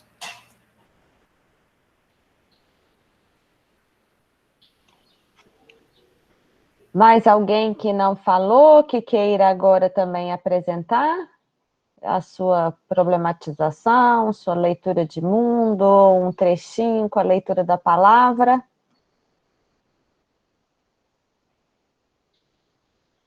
Então vamos para também não pode ser no meio, tem né? uma inscrição aqui, Lana. Lana. Vamos lá, Lana. Bom dia, gente. Desculpa porque eu cheguei atrasada e no primeiro encontro também eu não pude estar presente, né? Mas, assim, Paulo Freire, para mim, acho que teve uma colega que disse, né? Sempre nos ajuda a fazer sempre uma autoanálise, né? Toda vez que a gente lê algo novo, é algo que nos toca bastante. E nessa leitura, uma coisa acho que até pelo que eu venho pensando bastante nos últimos tempos aí, em função de tudo que a gente tem vivido, né?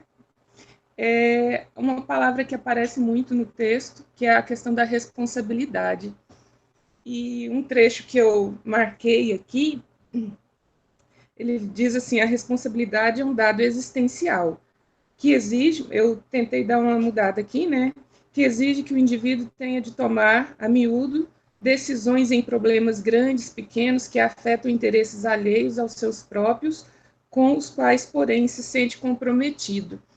Eu fiquei pensando muito nisso por conta de toda essa condição que a gente está vivendo nesse momento, né? Fiquei até pensando como estaria Paulo Freire nesse momento, o que ele diria para nós nesse momento que a gente está passando, né? Em que a gente, especificamente no Brasil, a gente tem mais de 145 milhões de mortes. E a gente vê as pessoas como se... acho que foi a primeira pessoa que falou, esqueci o nome do colega, como se as pessoas estivessem vivendo uma vida assim, que o mundo não estivesse sendo afetado por nada, né? Há uma falta, do meu ponto de vista, de responsabilidade com a vida do outro, com o mundo em que nós vivemos, né? Teve colegas que falaram da questão do meio ambiente. Minha mãe mora próximo ali, bem dizer, a Itiutaba, Quirinópolis, em que quando a gente chega lá, no trajeto, né, indo para lá, o cerrado acabou. A gente tem cana. Então, assim, é um ambiente totalmente destruído, a fauna, a flora, os animais invadindo a cidade, porque não tem o habitat natural, né, mais. Uma outra coisa que teve uma menina que disse, né, sobre a questão da educação inclusiva, anos e anos de luta para se chegar ao que a gente tenta ainda, né, a uma educação chamada inclusiva, e a gente tem uma política totalmente regressiva agora, em que a gente corre realmente o risco de... Na verdade, a política em letra ela é um retrocesso, na prática ela vai ser um desastre total, né, em que a gente brinca com a vida de pessoas que estão perdendo seus direitos, né, e direito não só de educação, mas de conviver em equidade com as demais pessoas.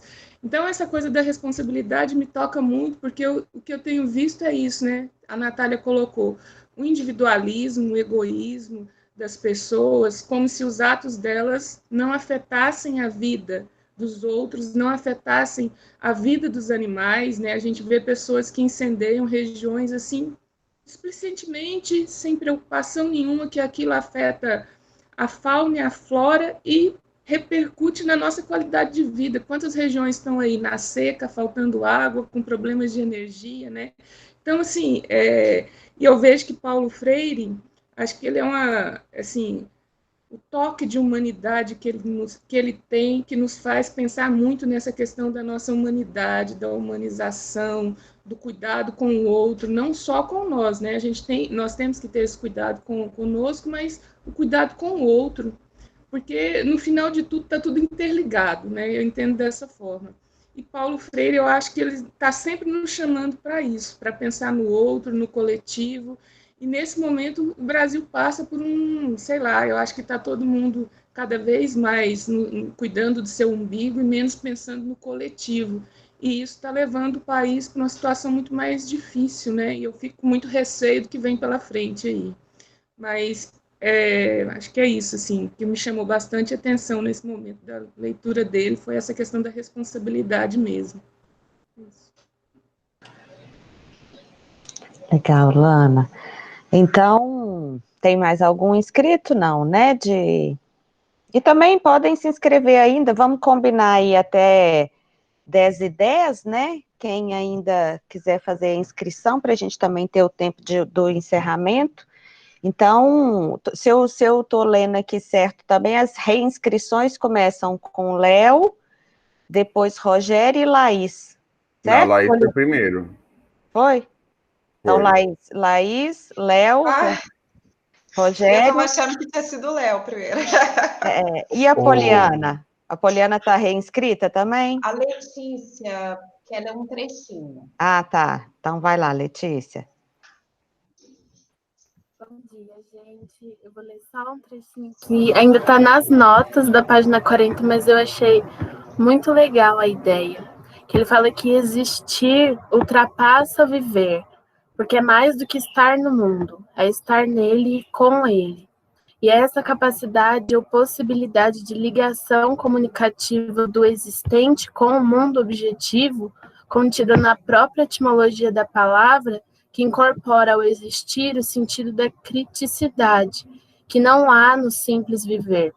E aí depois ele até fala que esse viver é como se fosse um gato, né? Que ele só perpassa os lugares e não realmente existe. E o existir, ele é individual, contudo, só se realiza em relação com outros existires.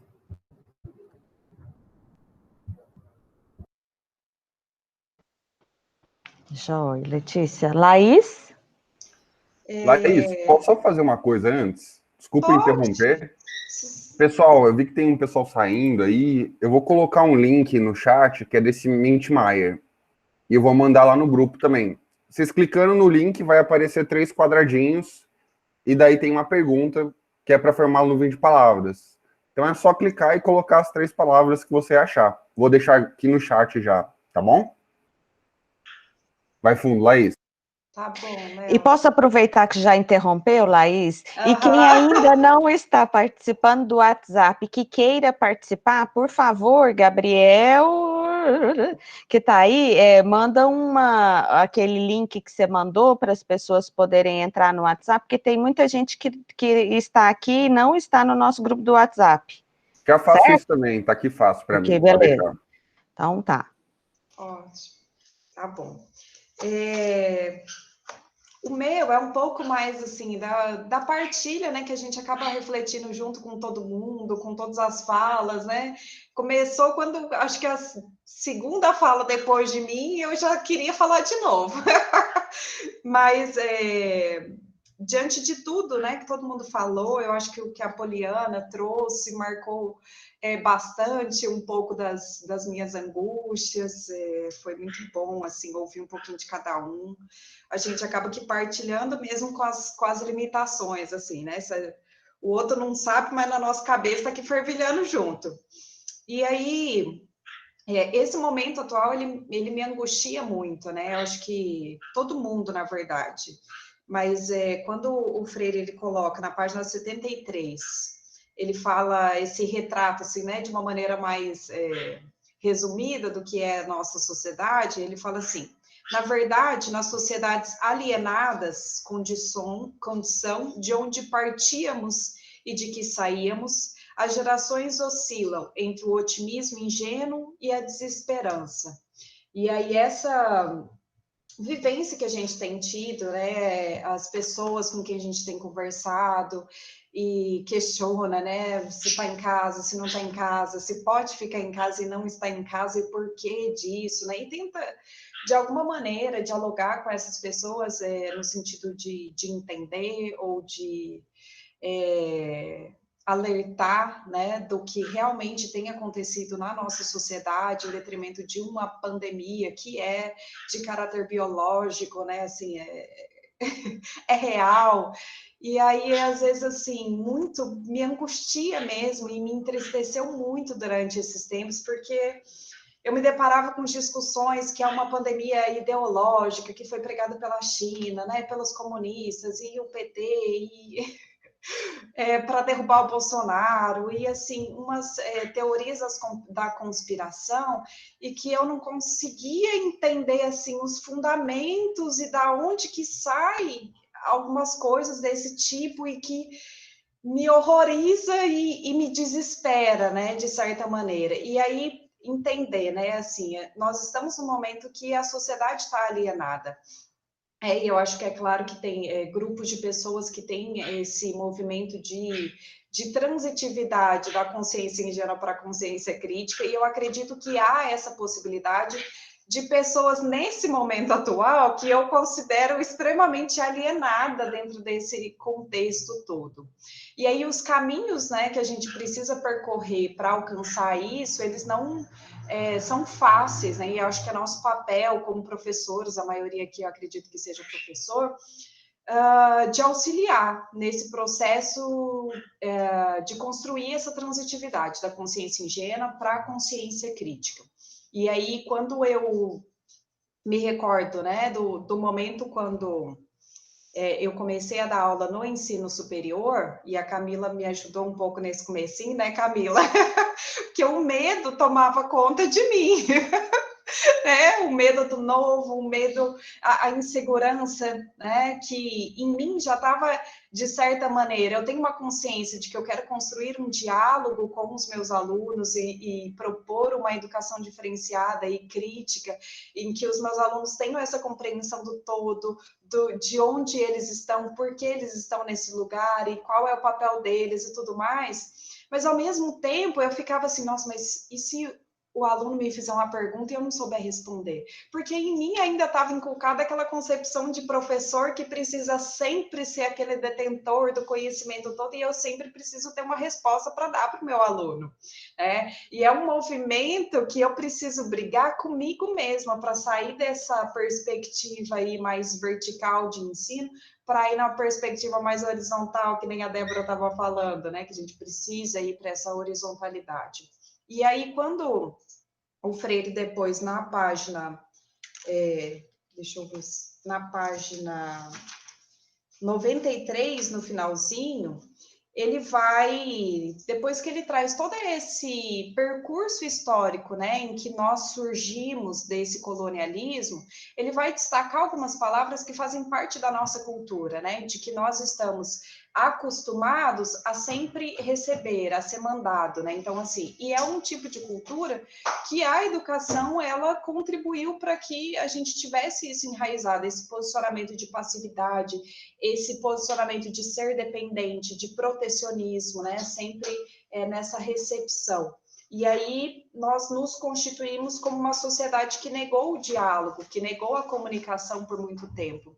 E aí muitas vezes, quando me deparava na sala de aula, tentando construir um diálogo, eu sempre tive muitas pessoas, né, muitos alunos abertos ao diálogo, querendo o diálogo, e é um movimento gostoso de se fazer, e ao mesmo tempo eu sempre tive muitas respostas, e abrir ao diálogo também é um movimento muito difícil, porque eu ouvi muitas coisas que eu não queria ouvir, e tem coisas que me marcaram até hoje, né, como pessoas que falavam que a morte dos índios no processo de colonização aqui do Brasil foi em prol do progresso e tá tudo bem, tá tudo lindo e tudo mais.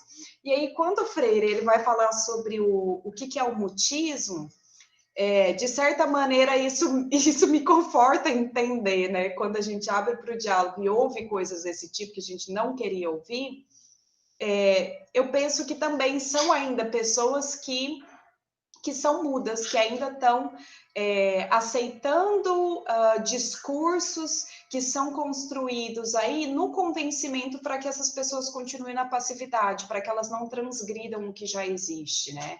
E aí, só ler, para finalizar, o que ele define desse mutismo, né? Na página 94. O mutismo não é propriamente inexistência de resposta, né? E aí eu vejo muita gente com muita resposta hoje em dia, né? O mutismo, então, é a resposta que falta teor marcadamente crítico. E finalizo. Obrigada.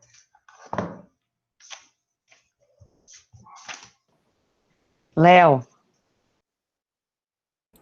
Gente, para mim, pegando até um pouco essa parte da Débora, que ela falou de a gente também tentar fazer alguma coisa, né? Eu acho que nesse ponto, para mim, o que foi mais importante no livro, nesse começo do livro, foi a apropriação de um pensador que eu gosto muito, que é o Popper, e que ele definiu sociedade aberta e fechada, para definir a sociedade em transição que a gente vive ainda, e que eu acho que a gente ainda está. A gente não conseguiu superar essa transição do autoritarismo fechado por uma sociedade aberta. E o que eu achei maravilhoso foi que ele pegou um conceito de sociedade aberta do Popper, que era completamente diferente, né?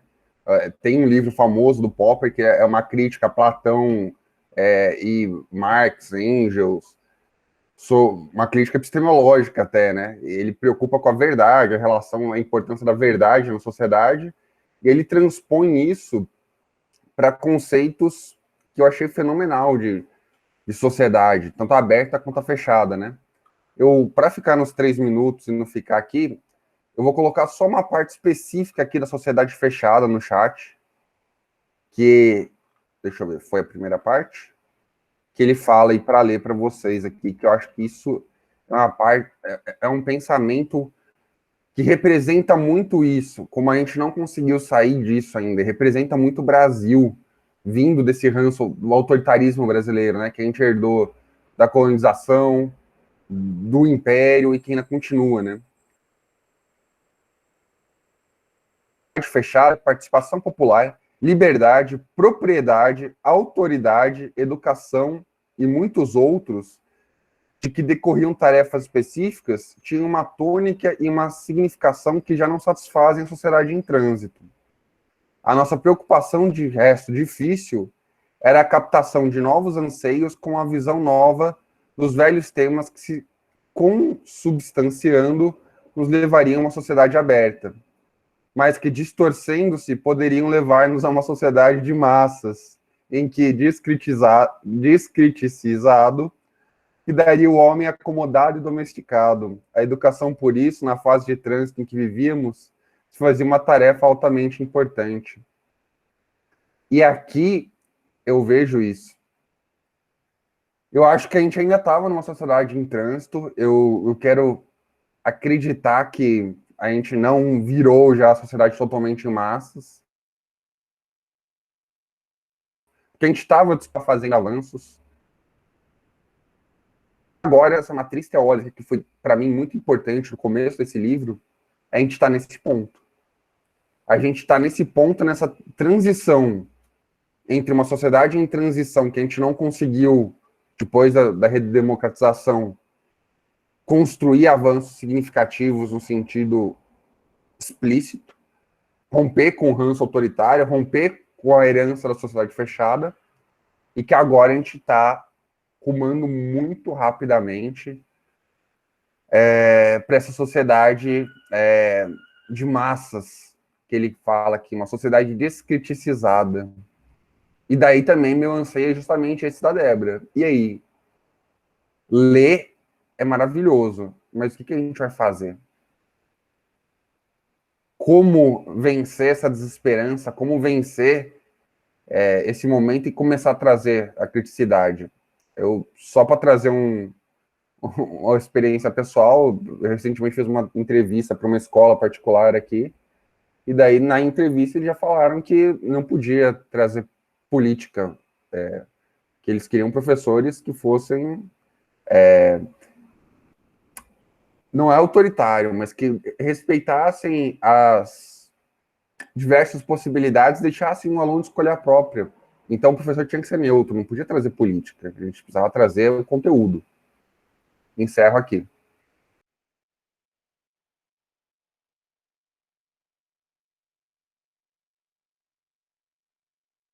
Rogério.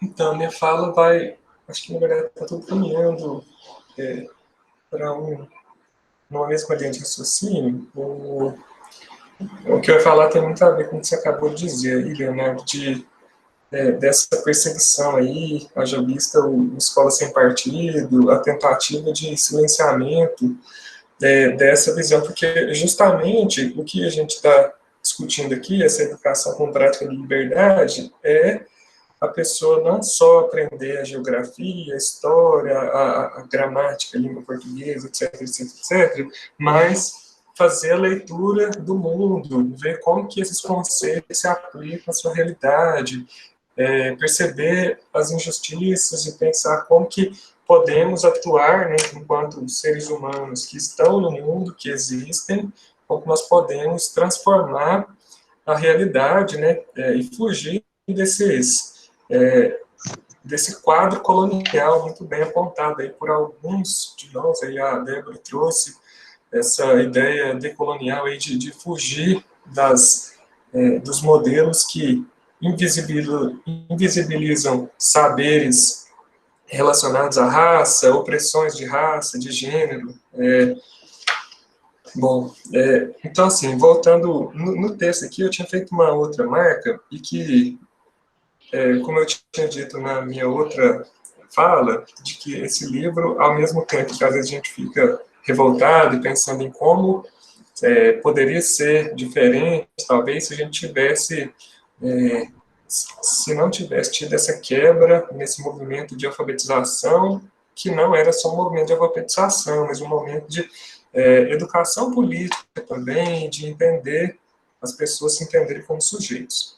E aí tem uma parte, eu coloquei aqui como esse esperançar, essa esperança, mas que está no capítulo 1, na minha edição aqui está na página 67. Ele fala o seguinte: por outro lado, os recuos não detêm a transição. Os recuos não são um trânsito para trás, retardam-no ou distorcem-no. Os novos temas ou a nova visão dos velhos, reprimidos nos recuos, insistem em sua marcha até que, esgotadas as vigências dos velhos temas, alcancem a sua plenitude e a sociedade então se encontrará em seu ritmo normal de mudanças, à espera de um novo momento de trânsito em que o homem se humanize cada vez mais. Eu fico um pouco, às vezes, assim, incomodado com... a gente pensa esse evolucionismo, às vezes, social, né, numa coisa como se fosse... ainda estamos nesse processo. Na verdade, acho que nós temos compartilhamos da ideia de que nós somos a mudança, nós que promovemos essas mudanças, e que acho que nunca vai chegar no momento que, não, agora, pronto, estamos numa sociedade aberta às pessoas que historicamente tiveram privilégios, os grandes latifundiários, as pessoas que exploram a classe trabalhadora, né, que, bom, então, essa galera não quer mesmo largar o osso, se incomoda da empregada doméstica viajar, do filho do empregado também ter lazer, também poder viajar, também poder comer. Então, assim, mas eu acho que essa parte, né, quando ele fala aí de que esses momentos de recuo, né, nós estamos vendo aí leis trabalhistas, leis ambientais, leis da inclusão, diversas questões sendo, a gente fala, não, está tendo um retrocesso, mas existe já um grande contingente populacional aí de pessoas que estão lutando contra, que se posicionam contra esses desmandos. Então, eu prefiro agora, assim, né, depois dessa leitura, que eu prefiro acreditar que é uma pausa e que nós precisamos nos mobilizar, até concordo, a colega saiu, acho, a Dani, que tinha falado lá dessa importância dos movimentos de base, né, comunidades locais, e assim, não adianta trocar o governo, mas eu acho que são as duas coisas, né, nós temos que caminhar nos dois espaços, porque não adianta, assim, também tem uma mobilização a nível local, se não tem respaldo legal, se tem interventores em várias universidades, institutos federais, né, se quem toma as decisões de contratação e de direcionamento de diversos setores, então, quando não abre concurso para determinadas áreas lá de fiscalização, isso tem impactos, a gente está todo mundo reclamando do calor, não é coincidência, né? Então, fechando a minha fala, é disso, né, de que ter a esperança, e não só ter a esperança de algum ser divino, um Messias, vai chegar e vai resolver, mas de ter a esperança de que, olha, estamos passando por um momento complicado? Sim, mas temos que resistir diariamente para ir provocando as mudanças para um futuro menos opressor em diversas instâncias. Fecho minha fala por aqui. Poliana? Não escrevi, não. Não? Então, que eu esqueci alguém? E também agora é bom a gente caminhar para o nosso encerramento também, né? Porque a gente combinou de ir até 10h30, então eu estava inscrita, hein? Eu me inscrevi.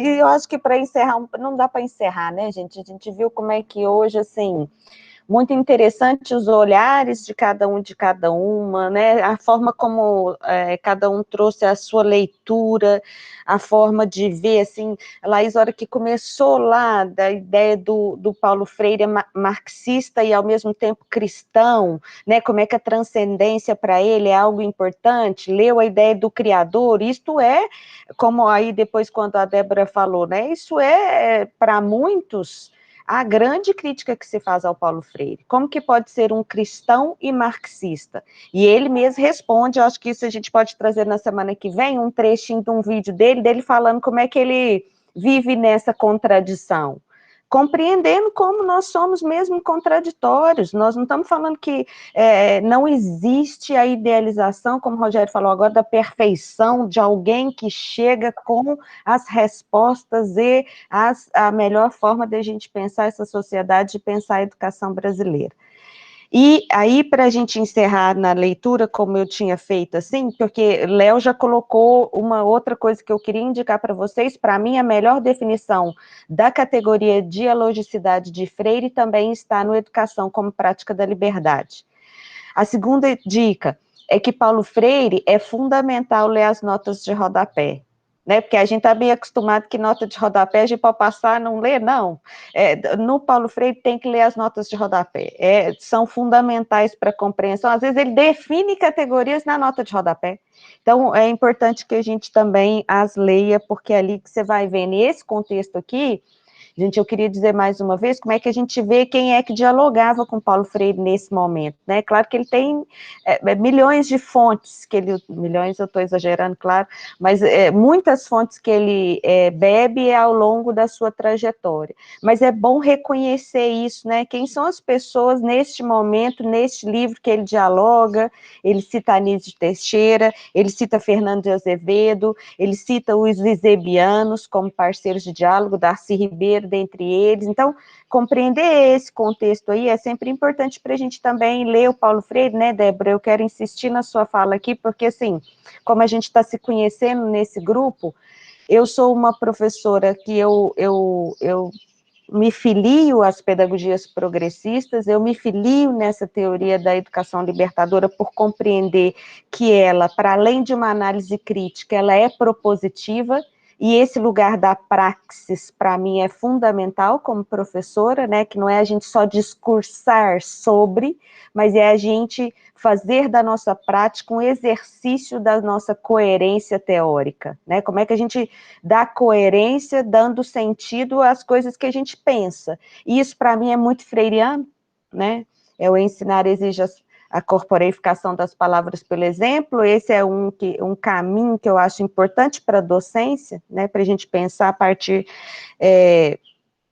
também das nossas ações, mas esse é muito difícil, isso não é fácil, porque aí também o que vocês já disseram, e Silvia está falando aqui no bate-papo o tempo inteiro, né, é uma sociedade em que esta relação, ou o Léo acabou de ler aí, né, o que é importante para eles? Não é o que é importante para a gente, então é o tempo inteiro um exercício mesmo de luta, muitos e muitas disseram isso aqui o tempo todo, como é que é luta, como é que essa coisa acontece nesses termos.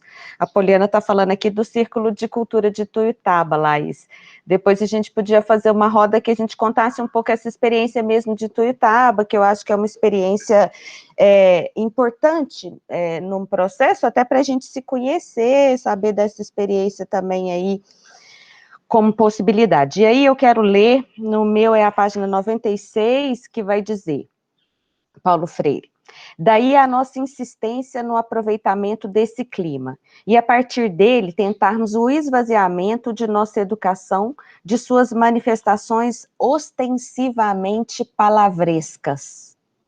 Eu amo. Isso, que é o que a gente, na universidade, gente, vamos falar sério, é o que a gente mais vive, né, o discurso, a fala, a teoria, a superação de posições reveladoras de descrença no educando, descrença o seu poder de fazer, de trabalhar, de discutir. Ora, a democracia e a educação democrática se fundam, ambas, precisamente, na crença no homem. Aí eu volto para Lohane. Aí essa ideia, Lohane, do ser humano na concepção freiriana, ele não é mais ou menos, né? Ele não é só um pouco, só uma parte, ele é esta totalidade, essa que a gente chama de omnidimensionalidade, né? Como é que a gente pensa nessa... Então, aí voltamos e vamos voltar à discussão em relação a esse termo, que eu acho que é importante, aí surgiu um tanto, Carol falou também da importância da gente discutir essas questões. E aí eu vou encerrar só com essa leitura aqui, que ele vai falar, que vocês sabem que essa coisa é muito importante da gente fazer a reflexão, tanto do ponto de vista da análise, né, que ele mesmo faz esse movimento no livro, uma análise de conjuntura, para depois dizer algumas análises sobre a conjuntura atual, daquele momento histórico em que ele vivia, né. E ele, acho que aqui nessa leitura, pelo menos que eu faço do Educação como Prática da Liberdade, de uma forma ainda muito tímida, mas ele apresenta, talvez até por essa característica do ISEB, que Léo já falou, dessa identidade cultural, numa partezinha ele vai dizer da educação, né, na educação democrática, nesse princípio da educação como prática da liberdade, e isso em todos os seus graus, no da primária, no da média, no da universitária. Essa última desenvolvendo um esforço, a última é a universidade, né? Desenvolvendo um esforço digno de nota em algumas regiões do Brasil na formação de quadros técnicos, de profissionais, de pesquisadores, de cientistas, a quem vem faltando, porém, lamentavelmente, uma visão da problemática brasileira. Ou seja, a formação na universidade se despregou de onde ela está.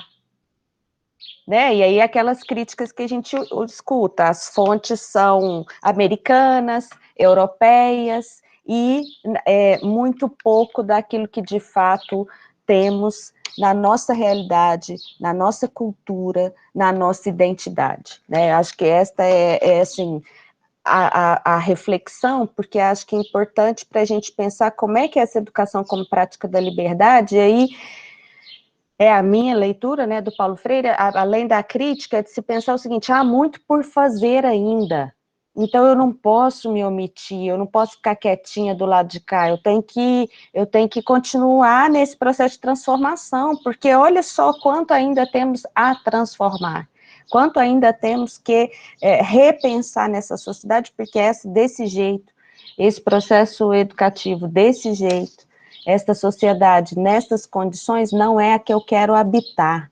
Então, como é que eu assumo as posturas rebeldes na perspectiva de transformar esse mundo, transformar essa sociedade, transformar essas relações em busca de um outro espaço e condições possíveis, né? Então, acho que hoje foi um bom esquenta para a gente pensar a educação como prática da liberdade. Eu espero que vocês agora tenham esta, pelo menos, porque eu gosto quando as pessoas falam assim, nossa, realmente esse é um livro que tem que ser lido, realmente esse é um livro que não dá para a gente conhecer Paulo Freire sem ler Educação como Prática da Liberdade. Claro que, né, nós vamos dizer isso de todos que a gente for ler aqui, mas esse especialmente, eu acho que são categorias importantes para a gente entender o Paulo Freire, e aí voltando, né, Débora, porque como a gente aqui, mais uma vez, a expectativa é que a gente, inclusive, um dia, possa estabelecer algumas críticas, até a própria... vamos dizer, filosofia freiriana, mas antes nós vamos nos apropriar dela, compreender com os olhares, entender o que diz, para a gente poder, a partir e com Paulo Freire, inclusive, revisitá-lo, reinventá-lo, reescrevê-lo, se necessário for, né? Então, essa é a perspectiva que vamos aqui caminhando juntos e juntas, tá bem? Então, o Léo já colocou aí, a ideia é que a gente faça uma nuvem de palavras com o que foi importante para a gente hoje, o que significou a leitura primeira, desse primeiro momento com a educação como prática da liberdade. E aí, quero só fazer uma enquetezinha aqui rápida, se vocês então estão concordando que a gente continue no próximo em leitura, que não é no terceiro círculo, uma vez é no quarto círculo, que a gente continue com a educação como prática da liberdade, pode ser? Pode balançar as cabecinhas que eu estou vendo quem está com imagem, quem não está, que quiser fazer aí por isso, Lana, por chat, a gente também conversa por aí. Ô, Camila, você já explicou do dia 17, como que vai ser? Expliquei, mas posso retomar, porque tinha gente que não estava, né? A gente, dia 17, então, como está na nossa agenda, que nós vamos fazer encontros, né? Para encontrar com os grupos de pesquisa. Eu já tinha conversado com a Anima vai fazer o Jornada Político-Pedagógica Paulo Freire, junto, que é a 5ª jornada já. Ontem à noite nós fechamos tudo isso. Quem não conhece ainda a Anima, né, que é uma grande amiga, para além de uma colega pesquisadora, sabe muito de Paulo Freire, de Elza Freire, minha referência, ela então propôs, só tem uma mudança, que ela pediu para ser às 9 horas, porque ela tem dificuldade de ser às 8h30. Então vai ser com ela, vai ser com a professora Débora Maza também, que é lá da Unicamp, que também tem um grupo de pesquisa com proximidade com Paulo Freire, e nós do CPF. Então, vai ser um encontro desses 2 grupos de pesquisa da Unicamp conosco. Claro que eu falei para ela que nós estamos começando, nós ainda não delineamos nosso caminho, inclusive de pesquisa e tudo mais, mas nós vamos contar do nosso projeto, do que a gente tem feito, qual que é o objetivo desse primeiro tempo aqui com a gente.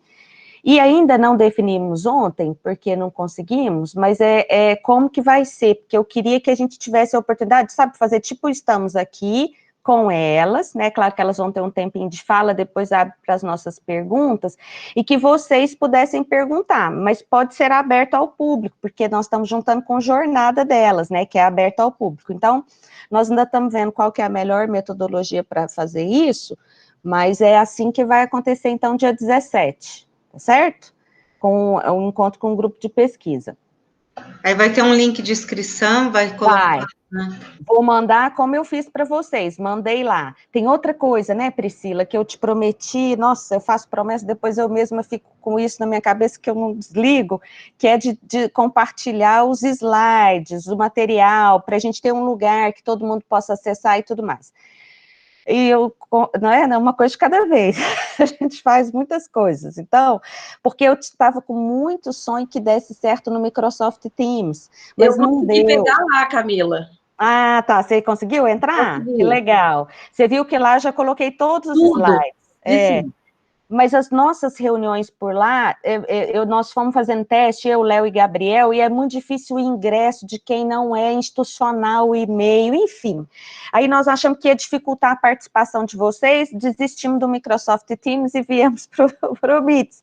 Só que aí o Meets é o Google Drive, e eu tive que criar uma conta empresarial.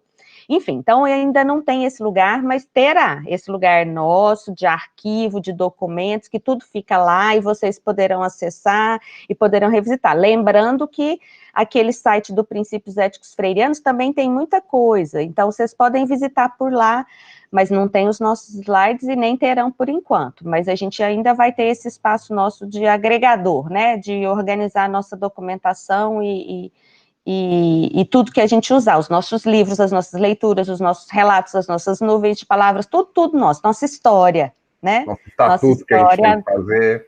Nosso regimento, né? E só porque aí já passei da hora também, só para vocês já irem pensando também junto com a gente, assim, uma das coisas que eu, Léo e Gabriel pensamos é que talvez até dezembro a gente consiga aí traçar a nossa, se não o regimento, a forma como a gente vai funcionar, mas pelo menos a nossa carta de princípios, né?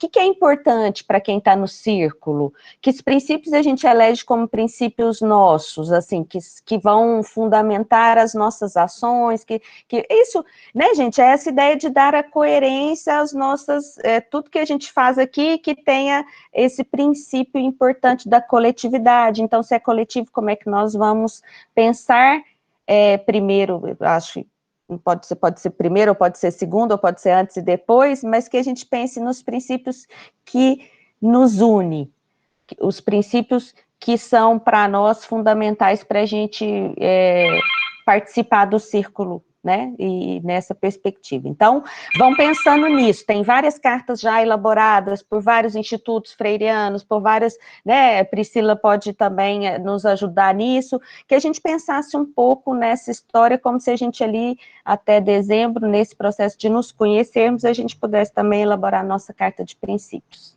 certo? Então, vamos encerrar por hoje? Muito obrigada, cada um e cada uma, valeu demais da conta, é muito bom, eu particularmente estou amando, espero que vocês também estejam com a mesma alegria, esperança e motivação para lutar e continuar no enfrentamento necessário. Um beijo grande e até o próximo. Até, beijo. Beijo. É nóis, pessoal. Até a próxima, pessoal. Até. Tchau, tchau. Bom fim de semana, pessoal. Tchau, tchau.